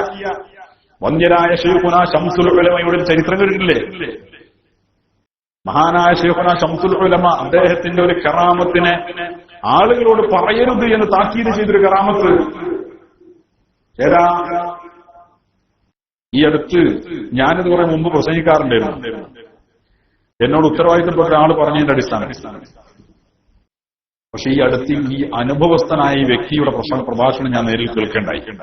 അദ്ദേഹം ഈ സംഭവം ശരിക്കും വിവരിക്കുന്നുണ്ട്. ബഹുമാനപ്പെട്ട ചെറുവാളൂർ ഉസ്താദ് എന്ന പേരിലാണ് അദ്ദേഹം ഇപ്പോൾ അറിയപ്പെടുന്നത്. ഹൈദ്രൂസ് ഫൈസി. അദ്ദേഹം ഷെയ്ഖുനയുടെ ഖാദിമും ശിഷ്യനുമായിരുന്നു. ഷെയ്ഖുനയുടെ അടുത്ത വ്യക്തിത്വം, അടുത്ത ആണ്. ഷെയ്ഖുനയിൽ നിന്ന് പലതിലും ഇജാസത്ത് കിട്ടിയ ആളാണ്. അപൂർവം ചില ആളുകളിലാണ്. അദ്ദേഹത്തിന്റെ ഒരു അനുഭവം മറ്റാളിൽ നിന്ന് ഞാൻ വർഷങ്ങൾക്ക് മുമ്പ് അത് കേട്ടിട്ടുണ്ട്. പക്ഷേ മിനിയാന്ന് അദ്ദേഹത്തിൽ നിന്ന് ഞാനത് നേരിൽ കേട്ടു. നാട്ടിൽ നിന്നൊരു പ്രഭാഷണം നടത്തുമ്പോൾ അദ്ദേഹം ആ അനുഭവം ശരിക്കും പറയുന്നുണ്ട്. അദ്ദേഹത്തിന്റെ 2 കാതുകൾക്കും അസാധ്യമായ വേദന, അസാധ്യമായ വേദന. ആ സമയത്ത് ഡോക്ടർമാർ ഓപ്പറേഷൻ ചെയ്യാൻ നിർദ്ദേശിച്ചു. ഓപ്പറേഷൻ ഇവിടെ സൗകര്യമില്ല, മറ്റു ഹോസ്പിറ്റലിലേക്ക് അദ്ദേഹത്തെ മാറ്റാൻ അവർ തയ്യാറായി. ബഹുമാനപ്പെട്ടവർ പറയുന്നത് 10 മിനിറ്റ് പോലും എനിക്ക് പ്രസംഗിക്കാൻ കഴിയില്ലായിരുന്നു, ശക്തമായ വേദന കാരണം. മുദദ്ദിസുവല്ലേ, ശബ്ദമുണ്ടേ. അദ്ദേഹം ശൈഖുനയുടെ വീട്ടിലേക്ക് വെള്ളിമാട് കുന്നിലേക്ക് ചെന്നു. മഹാനായ ശംസുൽ ഉലമയോട് വിവരം പറഞ്ഞു. ബഹുമാനപ്പെട്ടവർ പറഞ്ഞു, നീ ദാവൂദുൽ ഹക്കീം വലിയുല്ലാഹിയുടെ പേരിൽ യാസീൻ ഓടിക്കോ, നിന്റെ കേസ് ഞാൻ അങ്ങോട്ട് വിട്ടിട്ടുണ്ട് എന്ന് പറഞ്ഞു. എന്ത്? ദാവൂദ് മുത്തുപേട്ടയിൽ കിടക്കുന്ന ദാവൂദുൽ ഹക്കീമിന്റെ പേരിൽ ഒരു യാസീൻ ഓടിക്കോ അവിടെ വിട്ടിട്ടുണ്ട്. ബഹുമാനപ്പെട്ട ഹൈദ്രൂസ് ഫൈസി ചെറുവാളൂർ ഉസ്താദ് എന്നാണ് ഇപ്പോൾ അദ്ദേഹത്തെ അറിയപ്പെടുന്നത്. അദ്ദേഹം ഷെയ്ഖുനയുടെ അടുത്ത് നിന്ന് തിരിച്ചു പോവുക. തൃശ്ശൂർ ജില്ലയിൽ ജോലി ചെയ്യുന്ന ചെറുവാളൂർ എന്ന് പറഞ്ഞ സ്ഥലത്ത് ഷൊർണൂര് എത്തിയപ്പോൾ അദ്ദേഹത്തിന് അപാരമായ ക്ഷീണം കാരണം തൊട്ടടുത്തുള്ള പള്ളിയിൽ അദ്ദേഹം കയറുകയും അവിടെ കുറച്ചു നേരം കിടക്കുകയും ചെയ്തു. കിടത്തത്തിൽ അദ്ദേഹം മയങ്ങിപ്പോയി. ബൈനൻ നൗമി വൽ യഖ്ള എന്നൊക്കെ പറയുന്ന ഒരു മാളിച്ചാന്ന് പറയില്ല നമ്മള്, ആ അവസ്ഥയിൽ. അപ്പോൾ അദ്ദേഹത്തിന്റെ മുന്നിൽ 2 ആളുകൾ, ഒരു സ്ത്രീയും ഒരു പുരുഷനും. അദ്ദേഹത്തിന്റെ കാതുകൾ ഓപ്പറേഷൻ ചെയ്തു. അദ്ദേഹം പറയാണ്, എന്റെ കാതുകൾ അവർ ഓപ്പറേഷൻ ചെയ്തു. എനിക്കെന്തൊക്കെയോ മരുന്നുകൾ വെച്ച് കെട്ടുന്നു, ചികിത്സിക്കുന്നു, എന്തൊക്കെ എടുത്ത് ഒഴിവാക്കുന്നു. ആ കൂടെയുള്ള സ്ത്രീ സുന്ദരിയായ ഒരു സ്ത്രീയായിരുന്നു. ഇദ്ദേഹം ആ സ്ത്രീയോട് പറഞ്ഞു, ഇനി ആ മരുന്ന് കൊടുക്കുമെന്ന് പറഞ്ഞു. ഐസ്ക്രീം പോലുള്ള ഒരു മരുന്ന് അവരെന്റെ വായിലേക്ക് വെച്ച് തന്നു. അതോടുകൂടെ ഞാൻ ഉണർന്നു. എന്റെ ചെവിയുടെ വേദന അപ്പാടെ ഇല്ലാതെയായിട്ടുണ്ട്. വല്ലാത്തൊരു മാറ്റം എനിക്ക്. അദ്ദേഹം നേരെ ശൈഖ് അടുക്കിലേക്ക് തന്നെ തിരിച്ചു. ബഹുമാനപ്പെട്ട ശൈഖുനാ ശംസുൽ ഉലമ തന്റെ വീടിന്റെ പൂമുഖത്ത് നിൽക്കുന്നുണ്ട്. ബഹുമാനപ്പെട്ടവര് ചോദിച്ചു, പുഞ്ചിരിച്ചുകൊണ്ട് ചോദിച്ചു, അത്രേ എല്ലാം ശരിയായില്ലേ? അതാ ശംസുൽ ഉലമ. മാത്രമല്ല ആ സമയത്ത് ശൈഖുനാ ശംസുൽ ഉലമ ഹൈദ്രൂസ് ഫൈസിയോട് പറഞ്ഞു, അത്രേ ശേഷമൽ മനുഷ്യനോട് പോകല്ല. അതാ കറാമത്ത്. ഞാൻ മരിക്കാറത് പറയുന്നത് സുബ്ഹാനല്ലാഹ്, മറ്റാർക്കെങ്കിലും ആയിരുന്നെങ്കിൽ അർശിന്റെ ചുവട്ടിൽ അല്ലെങ്കിൽ ആകാശത്തിന്റെ ചുവട്ടിൽ ഇത് എഴുതപ്പെടാത്ത കാതുകളുണ്ടാവോ? ഇത് കേൾക്കാത്ത കാതുകളുണ്ടാവോ? ഇല്ല. അതിന് മാത്രം കൊട്ടിഘോഷിക്കപ്പെടുമായിരുന്നു. ചക്ക വിട്ടപ്പോൾ മുയലടി കൂടെ ഓടിയിരുന്നു. ചക്ക മുയലിന്റെ തലയിൽ വീണു. ചക്കട്ടപ്പോ മുയല് വീണു. വലിയ കറാമത്തായി. എഴുതിപ്പിടിപ്പിച്ചു, കറാമത്തുകൾ എഴുതി രേഖപ്പെടുത്തി. ഇപ്പൊ നാട്ടിൽ ഒരു വ്യക്തിയെക്കുറിച്ച് ഒരു കറാമത്ത് എഴുതി, ആമത്ത് എഴുതിയ ശേഷം തൊട്ടടുത്ത് വന്ന അടുത്ത ലക്കത്തിൽ, കഴിഞ്ഞ ലക്കത്തിൽ എഴുതിയ കറാമത്തിനൊരു തിരുത്ത്. കാരണം എന്താ, ഈ കറാമത്തിൽ ഒരാൾ ആക്സിഡന്റ് ആയ കഥ പറയുന്നുണ്ട്. ഇയാളെ ദ്രോഹിച്ച ഒരാള് ആക്സിഡന്റ് ആയിന്ന. അപ്പൊ ആക്സിഡന്റ് ആയപ്പോ ഇയാളെ മുന്നിൽ വന്ന് വീണു, എന്നിട്ട് ഇയാളെന്നെ വെള്ളം കൊടുക്കേണ്ടി വന്നു. ഇതാ കറാമത്ത്. ഈ ആക്സിഡന്റായി മരിച്ച ആളുകളെ കുടുംബം സമീപിച്ചു, ഒന്നുകിൽ നിങ്ങളിത് പിൻവലിക്കണം, ഞങ്ങൾ കേസ് കൊടുക്കുന്നു. കാരണം ആ കേസിലില്ലാത്ത ആളാണ്. അങ്ങനെ ഒരു വിഷയം തന്നെ ഞങ്ങൾക്ക് ജീവിതത്തിലായിട്ടില്ല. പിറ്റത്താഴ്ച കറാമത്ത് തിരുത്ത്. ആ കാലാണിത്. അങ്ങനെയുള്ളൊരു നൂറ്റാണ്ടിലാണപ്പെട്ട ശംസുൽ ഉലമ ജീവിച്ചതും. അവിടെ മാറ്റം. ഹക്ക് ബാത്തുൽ തമ്മിലുള്ള വ്യത്യാസമാണ്. ഹക്കിന്റെ ആളുകൾ കറാമത്തിന്റെ പേരിൽ അവർക്ക് ഹീനാസ് ഉണ്ടാവില്ല, അതിന്റെ പേരിൽ അവർ സ്വയം രസിക്കുകയില്ല. ഇസ്തിദ്റാജിനെയും കറാമത്തിനെയും വേർതിരിച്ചുകൊണ്ട് മഹാന്മാരായ ഇമാമിയങ്ങൾ നടത്തിയ ചുകളിൽ നമുക്കിത് കാണാൻ പറ്റും. പറഞ്ഞു എന്ന് മാത്രം. അല്ലാഹു സുബ്ഹാനഹു വ തആല നമ്മുടെ ഹക്കിന്റെ കൂടെ നിർത്തട്ടെ. അപ്പോ അങ്ങനെ ജിന്നുകളോ മലക്കുകളോ ഇയാളെ കുളിപ്പിച്ചിട്ടുണ്ട് എന്ന് അറിഞ്ഞാൽ പോലും കുളിപ്പിക്കൽ നിർബന്ധമാണ്. ഇല്ലെങ്കിൽ ഇയാളി കുറെ കറാമത്തുകാർ വരും എന്ന് പറഞ്ഞതാണ്. ഇനി فإن تغذر وصله لفقد ماء أو واصل غير أجنبي, കുളിപ്പിക്കാൻ പറ്റിയ ആളില്ല, അന്യ ആളുകളല്ലാതെ കുളിപ്പിക്കാൻ വേറെ ആരുമില്ല. സ്ത്രീകളൊക്കെ ആവുമ്പോൾ പ്രത്യേകിച്ച്. അല്ലെങ്കിൽ കുളിപ്പിക്കാൻ ബുദ്ധിമുട്ടുണ്ടായി. ഇപ്പൊ തീപ്പൊള്ളലൊക്കെ ഏറ്റു മരിച്ചത് ചിലപ്പോ കുളിപ്പിക്കാൻ കഴിയില്ല, വെള്ളം പോലും ഒഴിക്കാൻ കഴിയില്ല, അല്ലേ? ഉണ്ട്. ശരീരത്തിൽ നിന്ന് പൊതുവെ ഒരു ലോകത്താൽ അത്തരം മരണങ്ങളൊക്കെ നമുക്കാകട്ടെ. ശരീരത്തിൽ നിന്ന് പ്ലാസ്റ്റിക്കിൽ പൊതിഞ്ഞിട്ടൊക്കെ കൊണ്ടുവരാം. കാരണം ഒരു തരം നീരിങ്ങനെ ഇരിക്കും, പുള്ളി ഈ പൊള്ളലൊക്കെ ഏറ്റിട്ട്. അപ്പോൾ ചിലപ്പോൾ കുളിപ്പിക്കാൻ കഴിയാത്ത എന്തെങ്കിലും കുളിപ്പിക്കാൻ വല്ല ബുദ്ധിമുട്ടുകളോ മറ്റൊക്കെ വന്ന സാധ്യതകളുണ്ടെങ്കിൽ, അല്ലെങ്കിൽ കുളിപ്പിക്കാൻ പറ്റിയ ആളുകളില്ലാതെ വന്നാൽ അപ്പോഴൊക്കെ എന്ത് ചെയ്യണം? താഴ്മം ചെയ്യണം. അല്ലെങ്കിൽ കരിക്കട്ടായിട്ടുണ്ടാവും, അതിനുണ്ടാവും. അപ്പൊ നാളെ പൂക്കിപ്പുറമ്പ് കണ്ടില്ലേ, എത്ര ആളുകൾ കരിഞ്ഞ്, അല്ലേ? അങ്ങനെയൊക്കെ സംഭവിക്കുകയാണെങ്കിലൊക്കെ കുളിപ്പിക്കാനുള്ള ബുദ്ധിമുട്ടുകൾ ഉണ്ടാവും. അപ്പോഴൊക്കെ എന്ത് ചെയ്യണം? യുമ്മിമ, താഴ്മം ചെയ്ത് കൊടുക്കണം. ഇനി പെട്ടെന്ന് പറഞ്ഞു നിർത്താം.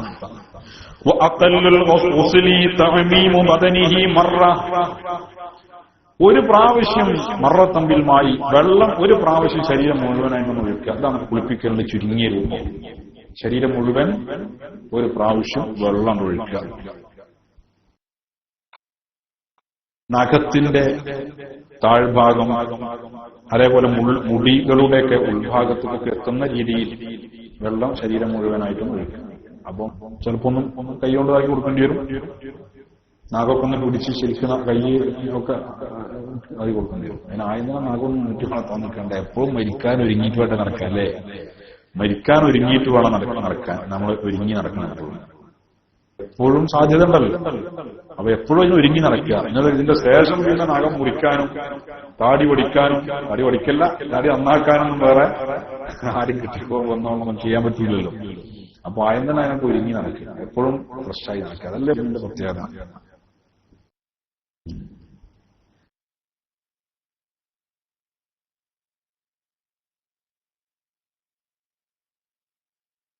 മയ്യത്ത് കുളിപ്പിക്കുന്ന സമയത്ത് നീയത്ത് പോലെ ഏത് കാര്യത്തിലും നീയത്ത് നിർബന്ധമാണ്, അല്ലേ?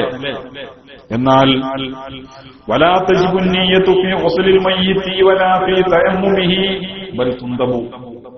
മയ്യത്ത് കുളിപ്പിക്കുമ്പോൾ നീയത്ത് നിർബന്ധമല്ല, സുന്നത്താണ്. നിർബന്ധമില്ല, സുന്നത്തുണ്ട്.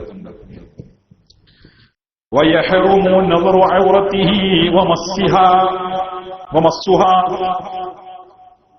മയ്യത്തിന്റെ ഔറത്തിലേക്ക് നോക്കൽ ഹറാമാണ്. ഔറത്ത് പച്ചയായി തൊടലും ഹറാം. ശീലക്കഷ്ണം ഉപയോഗിച്ചിട്ടല്ല, എന്തെങ്കിലും ചില കഷ്ണം എന്ന് പറഞ്ഞേ ഉള്ളൂ. ഇതിന് ഗ്ലൗസ് എന്തൊക്കെ ഉണ്ടല്ലേ ഉപയോഗിക്കാം.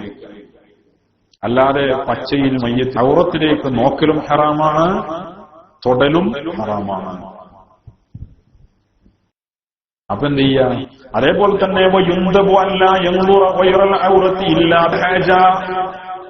മയ്യത്തിന്റെ ശരീരത്തിന്റെ മറ്റു ഭാഗങ്ങൾ ആവശ്യത്തിനല്ലാതെ നോക്കാതിരിക്കൽ സുന്നത്താണ്. മയ്യത്തിന്റെ മറ്റു ശരീരഭാഗങ്ങളിലേക്ക് തന്നെ നോക്കാതിരിക്കൽ സുന്നത്താണ്. അതിനിപ്പോ പൊതുദർശനത്തിന്റെ കാലല്ലേ? പൊതുദർശനം എന്താ ഈ പൊതുദർശനം? എന്നിട്ടുള്ള നാരായണി, ചന്ദ്ര, രാഘവനും ജോസഫും ഒക്കെ വന്നിങ്ങനെ നോക്കിയാണ് നിൽക്കാറ്. കുട്ടിന്റെ വാപ്പ മരിച്ചാലേ പൊതുദർശനം. അതൊന്നൊരു ചടങ്ങായി മാറിയില്ല. അത്യാവശ്യം ചില നേതാക്കന്മാരൊക്കെ ആവുമ്പോ അത്യാവശ്യം ആകുന്ന ചില ഘട്ടങ്ങളുണ്ട്. അവിടെയും സൂക്ഷ്മത പാലിക്കേണ്ടതൊക്കെ സൂക്ഷ്മത പാലിക്കേണ്ടതാണ്. കണ്ണ് കണ്ട ഏത് സ്ത്രീകൾക്കും ഏത് പുരുഷനോ, ഈ ആണാണെങ്കിലും പെണ്ണാണെങ്കിലും ഉഷാറായിട്ട് കൊണ്ട് ഇങ്ങനെ കണ്ടിരിക്കാനുള്ള സംവിധാനം അതൊന്നും ഇസ്ലാം അംഗീകരിച്ചിട്ടില്ല. ഔറത്ത് തന്നെയാണ്. അത് ജീവിതകാലത്തായാലും മരിച്ചാലും. അബൂബക്കർ സിദ്ദീഖ് റളിയല്ലാഹു അൻഹുവും നബി സല്ലല്ലാഹു അലൈഹി വസല്ലം തങ്ങളും മറവ് ചെയ്യപ്പെട്ട ശേഷം ആയിഷ റളിയല്ലാഹു അൻഹ അവരുടെ ഖബറിലേക്ക് വരാറുണ്ടായിരുന്നു. ഔറത്തിന്റെ കാര്യം അത്ര ശ്രദ്ധിച്ചിട്ടൊന്നല്ല വരിക. പക്ഷെ ഉമർ റളിയല്ലാഹു അൻഹു അവിടെ വന്നതിന് ശേഷം ഔറത്ത് മറിച്ചിട്ടല്ലാതെ ഞാൻ അവിടെ പോയിട്ടില്ല. കാരണം അജ്നബിയായ ഒരാൾ അവിടെ വന്നു. അത്രയും സൂക്ഷ്മത വേണം ഇസ്ലാമിൽ. അങ്ങനെ വ്യാപകമായി ഇതെന്താ ചെയ്യാ? കുളിപ്പിക്കലതൊക്കെ കഴിഞ്ഞിട്ടുണ്ടാവും. എന്നിട്ട് എന്താ ഇനി ആരെങ്കിലും ഒരുത്തം വിളിച്ചു പറയും, ഇനി ആരെങ്കിലും കാണാൻ ബാക്കിയുണ്ടോ? അത് നീർച്ച പോയല്ലേ. ഇനി ആരെങ്കിലും കാണാൻ ബാക്കിയുള്ളവരുണ്ടെങ്കിൽ ഒന്ന് കണ്ടോളി. കാണണ്ടാഴ്ചക്കൊക്കെ മാറിക്കാണെങ്കിൽ ഓരോ നിർബന്ധിച്ച് ഒന്ന് നോക്കിപ്പോയിക്കോടാ അല്ലേ? ഇതാണ് മയ്യത്ത് പൊതുദർശനത്തിന്റെയും കാണിക്കലിലേക്ക് പെട്ട അവസ്ഥ. വിവരമില്ലാത്ത സമൂഹം കാര്യങ്ങൾ കൈകാര്യം ചെയ്യാൻ തുടങ്ങി. ഒന്നാമതൊക്കെ ഓരോ നാട്ടിലും ഏതെങ്കിലും രണ്ടാൾക്കാരുണ്ടാവും. അതിന്റെയൊക്കെ ആൾക്കാർ ഏത് മരിച്ച പേരിൽ ഓരായിരിക്കും പുളിയന്ത്രന്മാരായിട്ട് ഇങ്ങനെ ഉണ്ടാവുക.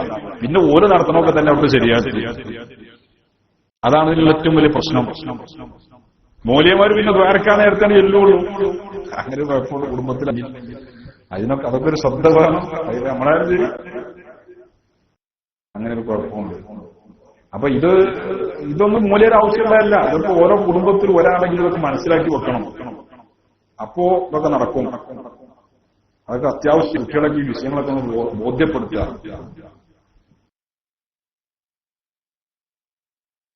അപ്പോ ഇതാണ് മയ്യത്ത് കുളിപ്പിക്കുന്ന സമയത്ത് ശ്രദ്ധിക്കേണ്ടത്. ഔറത്തല്ലാത്ത ഭാഗത്തേക്ക് പോലും എപ്പോഴാണെങ്കിലും എല്ലാവരും വ്യാപകമായിട്ട് കാണുന്നത് നല്ലതല്ല. അത് അന്യരും അന്യ സ്ത്രീ പുരുഷന്മാരാണെങ്കിൽ അത് ഒരിക്കലും അനുവദിക്കാനും പാടില്ല. പ്രത്യേകിച്ച് സ്ത്രീകളൊക്കെ ഉണ്ടെങ്കിൽ ഏതാൾക്കും വന്ന് ഞാൻ നോക്കി പോകാൻ അതൊന്നും പാടില്ല. അതൊക്കെ ശ്രദ്ധിക്കണം. അതെ, സ്ത്രീകളെ ശ്രദ്ധിക്കണം. അല്ലെങ്കിലും മയ്യത്ത് കാണുക എന്നാണ് അത് പുണ്യം. ഇല്ലല്ലോ, ജനാസയെ അനുഗമിക്കലാണ്. അതിനാരും ഉണ്ടാവില്ല. അതൊക്കെ ഞാൻ ഇപ്പൊ നാട്ടിൽ നിന്ന് ഗൾഫുകാരനായി വന്നതല്ലേ. അപ്പൊ ഞാൻ മോട്ടോർ സൈക്കിളുമേല് അല്ലെങ്കിൽ എന്റെ കാറിൽ വാടക കൊടുത്തൊരു കാറിൽ തപ്പും. എന്റെ കാറിൽ അല്ലെങ്കിൽ ഒരു മോട്ടോർ സൈക്കിളും മയ്യത്ത് നിങ്ങൾ കൊണ്ടുവരില്ല, ഞാനതുണ്ടാവും. എന്നിട്ട് അവിടെ പോയിട്ട് ഞാൻ നിൽക്കും. എന്നിട്ട് അവിടെ പള്ളിന്റെ പുറത്തിറങ്ങി ഞാൻ നിൽക്കാൻ അതിന് കട്ടിലിന് വാങ്ങി ഉള്ളിൽ കൊണ്ടേക്കാം അല്ലേ? എത്ര ആൾക്കാരുണ്ടാകും. ഈ മോട്ടോർ സൈക്കിളോട് കുറെ പോകണോണ്ട് വലിയ ദോഷമുണ്ട്. ഒരുവിധം ഈ മനുഷ്യന്മാരെ മുഴുവൻ വയറ് ചാടിയിൽ മുഖ്യ പങ്ക് മോട്ടോർ സൈക്കിളിനാണ്. നടത്തം 2 മിനിറ്റ് നടക്കാനുള്ള കൊടുക്കും കൂടി അതാണ് പോയതല്ലേ. വലിയ അപകടം കുഞ്ഞ സാധനമാണത്. ഒരുപാട് ആൾക്കാർ ഈ അടുത്ത് ഞാനവിടെ വായിച്ചു, ജനസംഖ്യ കുറക്കാൻ വേണ്ടി ആരോ കണ്ടുപിടിച്ചാണ് അത്രയും മോട്ടോർ സൈക്കിൾ. ഉള്ളതോ ഇല്ലാത്തതോ അവർ കണക്കിനത് ആലോചിച്ചാൽ അതൊരു ശരിയാണ്. എത്ര കുട്ടികളാ ഈ അടുത്തല്ലേ 3000-4000 ആളുകൾ ഒരു വർഷം ബൈക്ക് ആക്സിഡന്റ് മരണപ്പെടുന്നത്. കുട്ടികൾക്ക് ഒരു അന്തമില്ല. ഇപ്പൊ അന്തണ്ടായിട്ടും കാര്യമില്ല. അവർ നിന്നിട്ട് വരുന്ന വേണ്ടേ? ഏത് വണ്ടിയും കാര്യം കണക്ക് തന്നെയാണ്. എന്നാലും അള്ളാഹു താല കാക്കട്ടെ, അപകടങ്ങളിൽ നിന്ന് അള്ളാഹു നമ്മളെ കാക്കട്ടെ. വാപ്പാന്റെ പൊന്നാര മോനുള്ള ഗിഫ്റ്റ്, +2 പാസ്സായ മോനുള്ള ഗിഫ്റ്റ് എന്താ? മോട്ടോർ സൈക്കിളാ. അതാണെങ്കിൽ ഏറ്റവും ടോപ്പ് വണ്ടി, യൂണിക്കോൺ, പൾസർ ഇതൊക്കെ വാങ്ങി കൊടുക്കുക. തൊട്ടാ പറക്കണ വണ്ടികൾ എന്ന് കിട്ടിയ ഊക്കിൽ ഊക്കിയത് കൊണ്ട് ഓടുകയാണ്. പിന്നെ വാപ്പാക്കൊരു തീരാ ദുഃഖം. അതിപ്പോ നമ്മളങ്ങനെ വളരെ നിർത്തി നിൽക്കുന്ന കാര്യമല്ല. പിന്നെ അത് അത്യാവശ്യമുള്ളൊരു സാധനമാണ്. അല്ലെങ്കിലും അത്യാവശ്യം മനുഷ്യന് കുറെ ഗുണമുള്ള സാധനം കൊണ്ട് കുറെ ദോഷം ഉണ്ടാവും. ഏത് കാര്യം അങ്ങനെയാണ് അല്ലേ? കുറച്ച് ഭയങ്കര ഉപകാരമുള്ള സാധനം, അതേപോലെ ഉപദ്രവവും അതുകൊണ്ട്. അത് ഏത് കാര്യമായാലും അങ്ങനെ തന്നെ. സൗകര്യങ്ങൾ കൂടുന്നിടത്തോളം മനുഷ്യന് ദ്രോഹം കൂടും. മൊബൈൽ ഭയങ്കര സൗകര്യമാണ്. പക്ഷേ ഇപ്പോ ഈ അടുത്ത് പറഞ്ഞിട്ടില്ലേ, ടവറുകൾ വരുമ്പോൾ ഓരോ നാട്ടുകാർ പ്രതിഷേധിക്കുകയാണ്. ടവർ ഇവിടെ വേണ്ട, പിന്നെ ഒരു മൊബൈൽ ഒരുക്കും വേണം. ടവർ ഒരു നാട്ടിൽ പാടില്ല, പക്ഷെ മൊബൈൽ ഒരു റേഞ്ച് വേണം. അതെന്താ ടവറിന് ഒഴിവാക്കുന്നത്? ഒരു മൊബൈൽ ടവർ വെച്ച അതിന്റെ എത്ര 2-3 കിലോമീറ്റർ ചുറ്റളവിൽ കറൂത്ത എന്നൊക്കെ പറയും നമ്മുടെ നാട്ടില്. അവിടേക്ക് എന്താ പറയുക, കറുമത്തി കറുമൂസ എന്നൊക്കെ പറയില്ലേ? പപ്പായ എന്ന് പറയുന്നത്. ഏത് പായായാലും ആ സാധനം ഉണ്ടാവുന്നില്ല നാട്ടില്. മുരിങ്ങ തെളിർക്കുമ്പോഴേക്കന്നെ ഇല പൂത്താ വരുന്നത് പഴുത്തിട്ട്. ഇതിന്റെ റേഡിയേഷൻ ആണ് കാരണം എന്നാ പറഞ്ഞത്. ഉണ്ടാവുന്ന കർമ്മത്തി ഇതിനൊക്കെ തരണം ചെയ്ത് ഉണ്ടായി വരുന്ന കർമ്മത്തിക്കാണെങ്കിൽ പഴയ രസമല്ല, വലിയ അപകടം. അവ മനുഷ്യന് സൗകര്യം കൂടാണ്, പക്ഷെ ഒരുപാട് ദോഷം. ഇന്റർനെറ്റ് വലിയ സൗകര്യമാണ്, ഭയങ്കര പ്രശ്നമല്ല ഇതിന്റെ റേഡിയേഷൻ അല്ലേ, ഭയങ്കര പ്രശ്നമാണ്. ഏതായാലും സൗകര്യം കൂടുന്നിടത്തോളം അതിന്റെ ഉപദ്രവം ഉണ്ടാവും. മനുഷ്യനിർമ്മിതങ്ങളായ കൃത്രിമ സൗകര്യങ്ങൾക്ക് വലിയ വില മനുഷ്യൻ തന്നെ നൽകേണ്ടി വരും. അത് സ്വാഭാവികതയാണ്.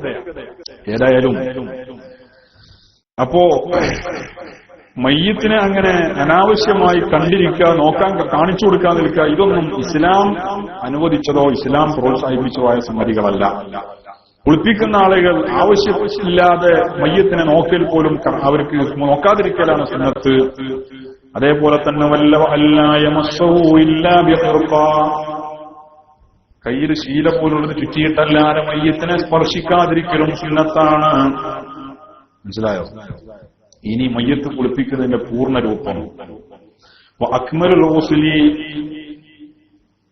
പൂർണ്ണമായ രൂപം എങ്ങനെയാണ്? ആദ്യമായി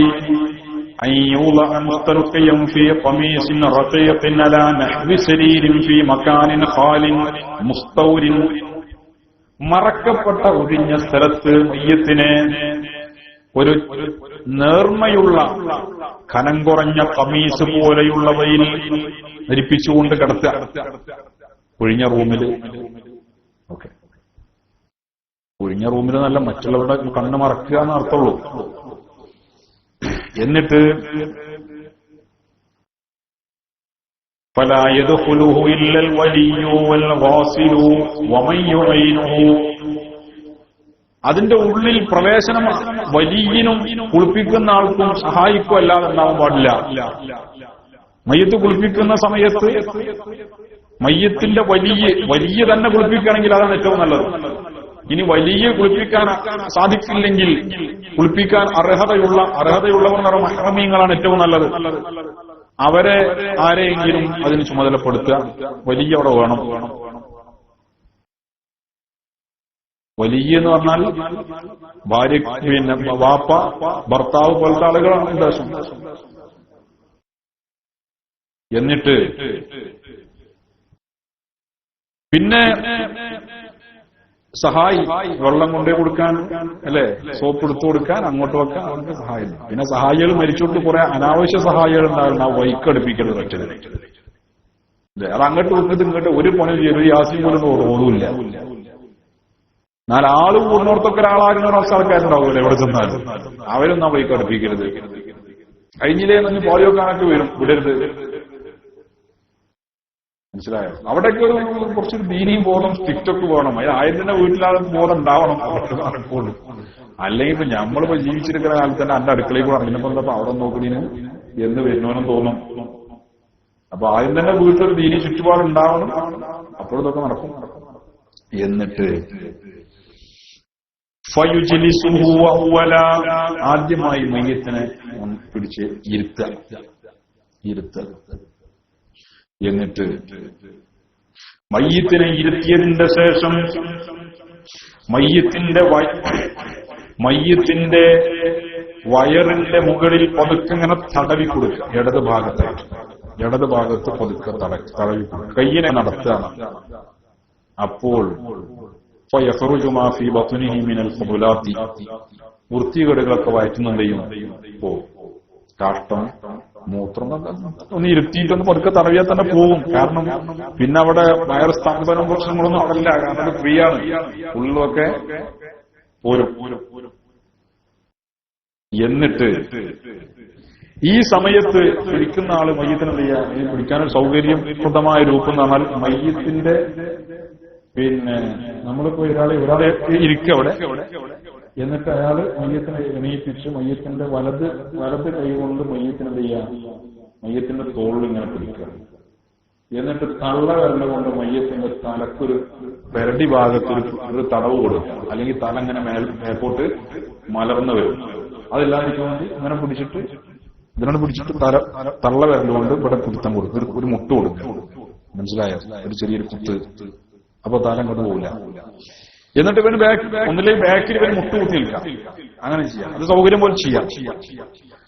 ഊരന്റെ ഭാഗത്ത് വേണം, അല്ലെങ്കിൽ മനസ്സിലായോ? ഊരന്റെ ഭാഗത്തൊരു തടവ് വേണം. ഇവിടെ ഊരന്റെ ഭാഗത്തൊരു തടവ് വേണം, അല്ലെങ്കിൽ മയ്യത്തിന്റെ ഒന്നായിട്ട് കുനിഞ്ഞു പോകും. അപ്പൊ മയ്യത്തിന് ശരിക്കും പിടിച്ചിരുത്താൻ കഴിയും. എന്നിട്ടാണ് എന്ത് ചെയ്യാം, അവന്റെ കാലിലേക്ക് മയ്യത്തിന് പതുക്കെ ബാക്ക് ഭാഗം കൊണ്ട് ചാരി കിടത്തുക. അങ്ങനെ ബാക്കിലൊന്നുമില്ലെങ്കിൽ മുട്ടുകുത്തി നിൽക്കുക, അല്ലെങ്കിൽ ഇരിക്കുക, എന്താ അവന്റെ സൗകര്യം പോലെ. എന്നിട്ട് മയ്യത്തിന് അങ്ങോട്ട് പതുക്കെ ബാക്കോട്ട് മലർത്തി നിൽക്കുക. അങ്ങനെ പതുക്കെ ചാരി ഇരുത്തുക. എന്നിട്ട് വയറിന്റെ അടുത്ത ഭാഗത്ത് പതുക്കെ തടവി പോകും. അപ്പൊ വയറ്റിലുള്ള വൃത്തികേടുകളൊക്കെ പുറത്തു പോകും. എന്നിട്ട് ആ വൃത്തികേടുകളൊക്കെ ഒരു ഒഴിവാക്കുക. അത് പുറത്തു പോയതിന്റെ ശേഷം ആ ഭാഗമൊക്കെ ഒഴിവാക്കുക, വൃത്തിയാക്കുക. പിന്നെ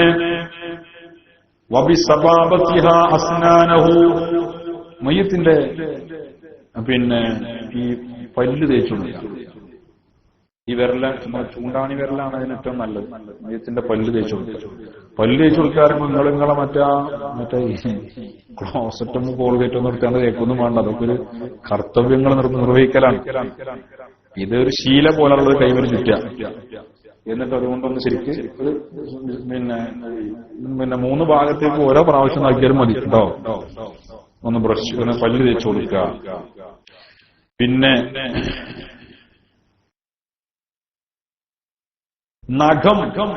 നഖത്തിന്റെ അടിയിലൊക്കെ ചളിയോ മറ്റോ ഉണ്ടെങ്കിൽ വല്ല പുള്ളി കഷ്ണം നമ്മളെ ഈർക്കിൽ പോലുള്ളതോ എന്തെങ്കിലും എടുത്തിട്ട് അതൊക്കെ കളയാം.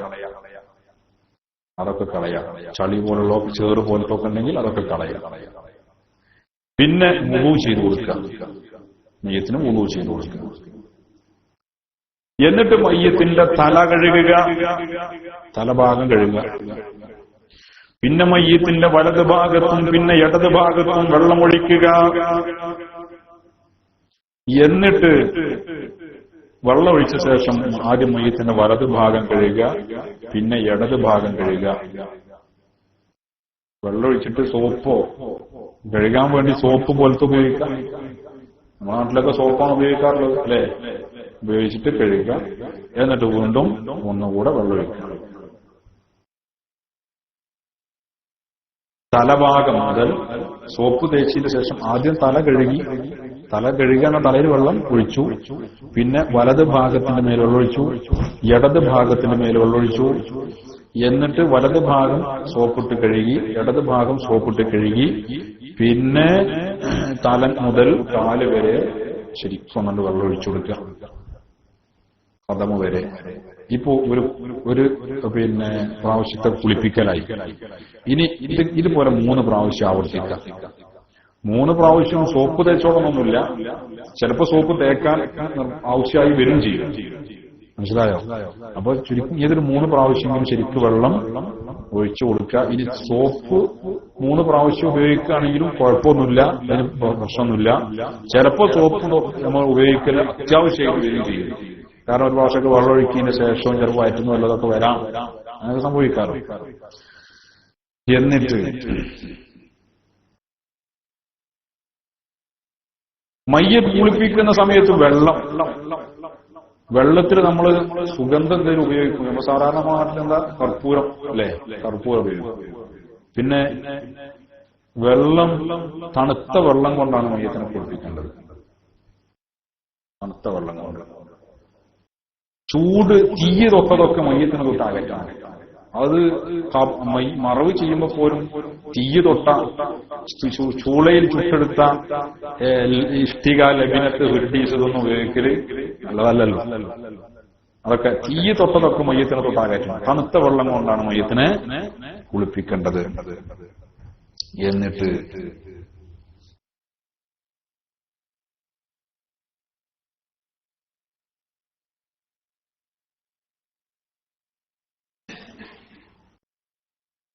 മയ്യത്തിനെ ഇതാ തമ്മൽ ഗുസ്ലു, കുളി പൂർത്തിയായാൽ യുലയ്യിനു മഫാസിൽ, വീണ്ടും അവന്റെ കയ്യും കാലൊക്കെ അല്ല കിടിപ്പുകളൊക്കെ ഒന്ന് അയവ് വരുത്തുക, കുളിപ്പിക്കൽ പൂർത്തിയായാൽ.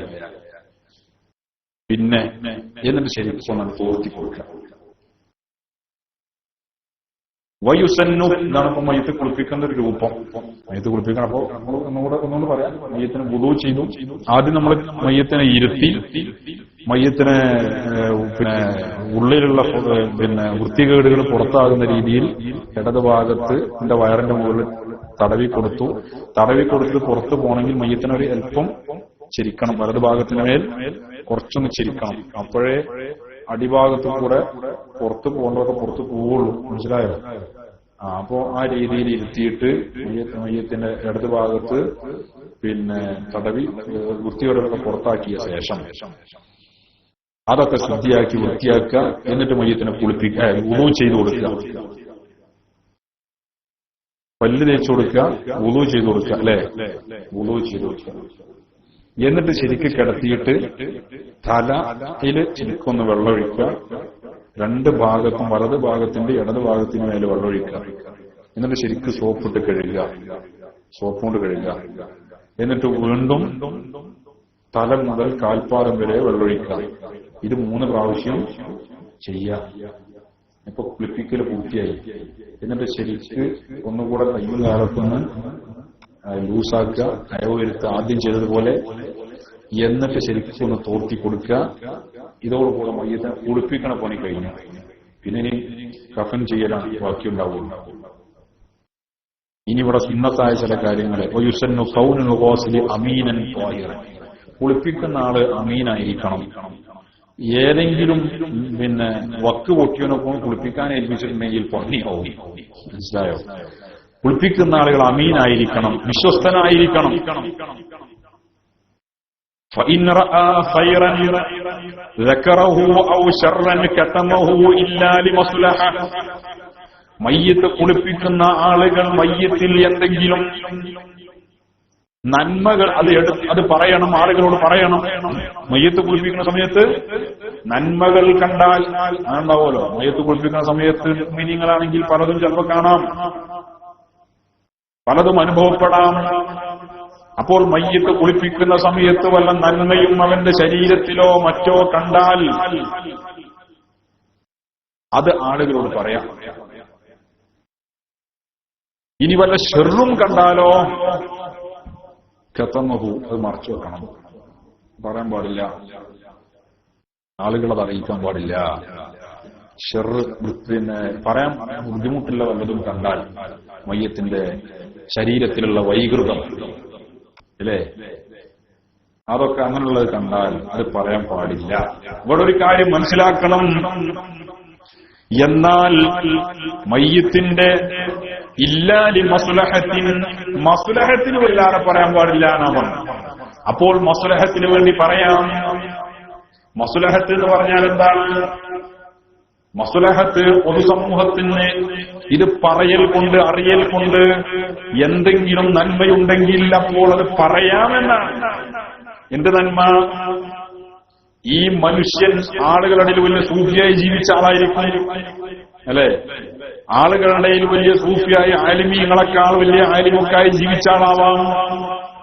ഒരുപാട് ആളുകളെ ഇയാൾ പഴപ്പിച്ചിട്ടുണ്ടാവാം. ഇയാളെ കണ്ട് പലരും പഴച്ചിട്ടുമുണ്ടാകാം.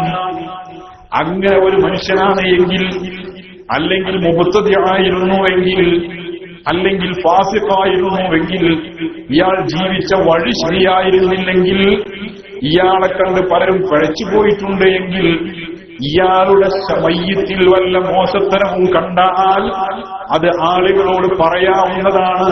ഇത് ഇയാളെ കൊച്ചാക്കാനല്ല, ഇയാളെ ചെറുതാക്കാനല്ല, ആളുകളെ വലുതാക്കാനാണ്. അതാണ് മനസ്സിലായോ? ആളുകളെ നന്നാക്കാനാണ്.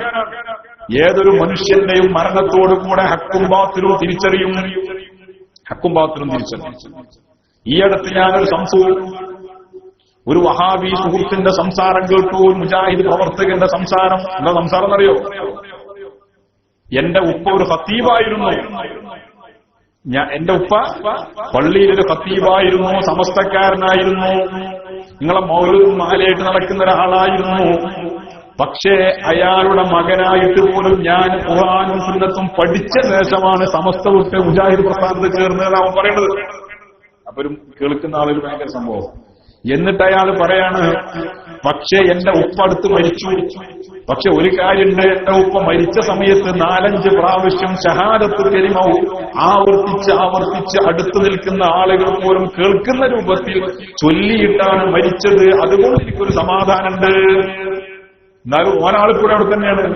വാപ്പ സമസ്തയിലായിരുന്നു, പഴച്ച പാർട്ടിയിലായിരുന്നു, സുന്നിയായിരുന്നു, പഴച്ചു പോയ ആളായിരുന്നു. നിങ്ങളൊക്കെ പോലെ പഴച്ചു പോയവൻ തന്നെയാണ്. പക്ഷേ വാപ്പ പോലും പഴച്ച സമസ്തക്കാരനായ മുസ്ലിയാരായിട്ട് പോലും ഞാൻ പഠിച്ചിട്ടാണ് മുജാഹിദ് പ്രവർത്തകനായത്. പക്ഷെ എന്റെ വാപ്പ മരിച്ചപ്പോ ഷഹാദത്ത് ചൊല്ലിയതുകൊണ്ട് എനിക്കൊരു സമാധാനമുണ്ട്. എന്തായാലും അർത്ഥം ഇവൻ അന്തല്ല എന്നുള്ള ഉറപ്പായി. ഇവന്റെ വാപ്പ മരണസമയത്ത് ഷഹാദത്ത് ചൊല്ലിയെങ്കിൽ ആ വാപ്പ ജീവിച്ച വഴി ഹക്കാണെന്ന് മനസ്സിലായില്ലേ? പിന്നെ അവൻ മനസ്സിലാക്കിയ ഖുർആൻ സുന്നത്താണോ പിന്നെ തെളിവ്?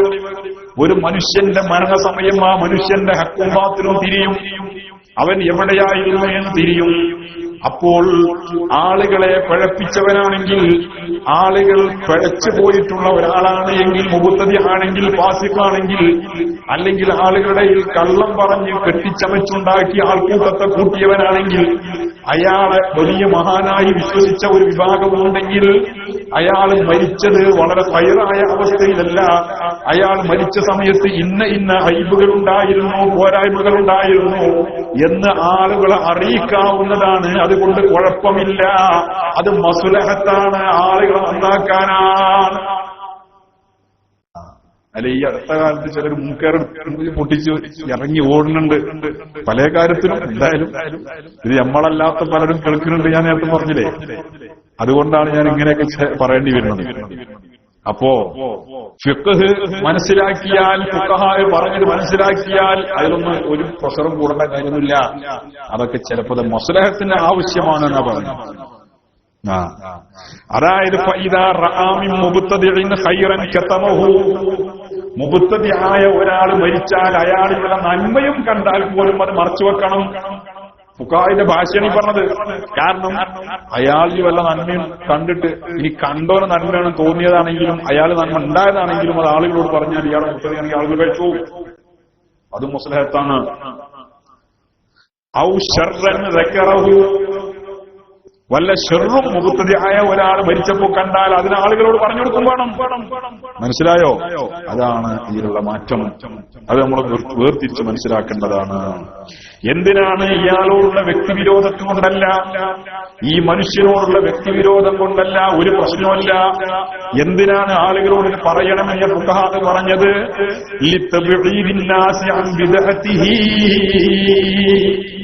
ഇവൻ പഴച്ചുപോയ ആളാണ്, ഇവൻ ദുർമാർഗത്തിലായിരുന്നു, ഹക്കായ പ്രസ്ഥാനത്തിലായിരുന്നില്ല. അതുകൊണ്ട് ഇവന്റെ ഈ ബാത്തുലായ പ്രസ്ഥാനത്തെ തൊട്ട് ആളുകൾ അകന്നു നിൽക്കാൻ വേണ്ടി. മനസ്സിലായോ? അതാണ് മുസ്ലിം.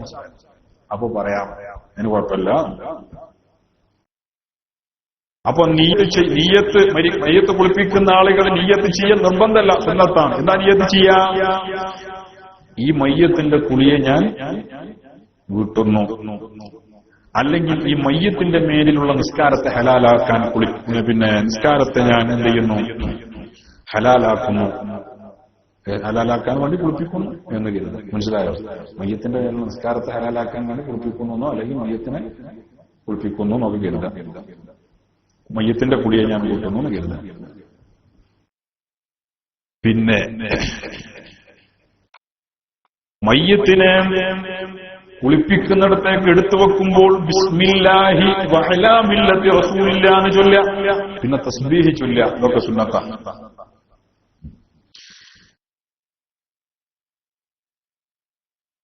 വലാ യുക്റഹു ഗുസ്ലുൽ മയ്യിത്തി ലിജുനുബിൻ വലാ ഹായിദിൻ. അശുദ്ധിയുള്ള ആളുകൾക്ക് മയ്യത്ത് കുളിപ്പിക്കാൻ പറ്റുമോ? മയ്യത്ത് കുളിപ്പിക്കുന്നത് കൊണ്ട് ജനാബത്തുകാരനും ഹായിദും ആണെങ്കിൽ പോലും അവർ മയ്യത്ത് കുളിപ്പിക്കുന്നത് കുഴപ്പമില്ല. വലിയ അശുദ്ധിയുള്ള ആള് മയ്യത്ത് കുളിപ്പിച്ചു എന്നത് കൊണ്ട് കുഴപ്പമില്ല. മെൻസസുള്ള ഹൈദുള്ള സ്ത്രീകൾക്കും കുളിപ്പിക്കാവുന്നതാണ്. അതിനൊന്നും വിരോധമില്ല, കുഴപ്പമില്ല. ഇതൊക്കെയാണ് ഇതിൽ മനസ്സിലാക്കേണ്ട ചുരുങ്ങിയ വളരെ പ്രധാനപ്പെട്ട വിഷയം. ഇനി തക്ഫീനുൽ മയ്യിത്ത്, മയ്യത്തിനെ കഫൻ ചെയ്യൽ. മനസ്സിലായോ? മയ്യത്തിനെ കഫൻ ചെയ്യലും മയ്യത്തിന്റെ മേൽ നിസ്കരിക്കലും ഇതൊക്കെയാണ് ഇനി നമുക്ക് സംസാരിക്കാനുള്ളത്. അടുത്ത ക്ലാസ്സിൽ സംസാരിക്കാം. അല്ലാഹു സുബ്ഹാനഹു വ തആല നാഫിയായ ഇൽമും ഈമാനും തഖ്വയും നമുക്ക് മഹലുകാർക്ക് വർദ്ധിപ്പിച്ചു തരട്ടെ.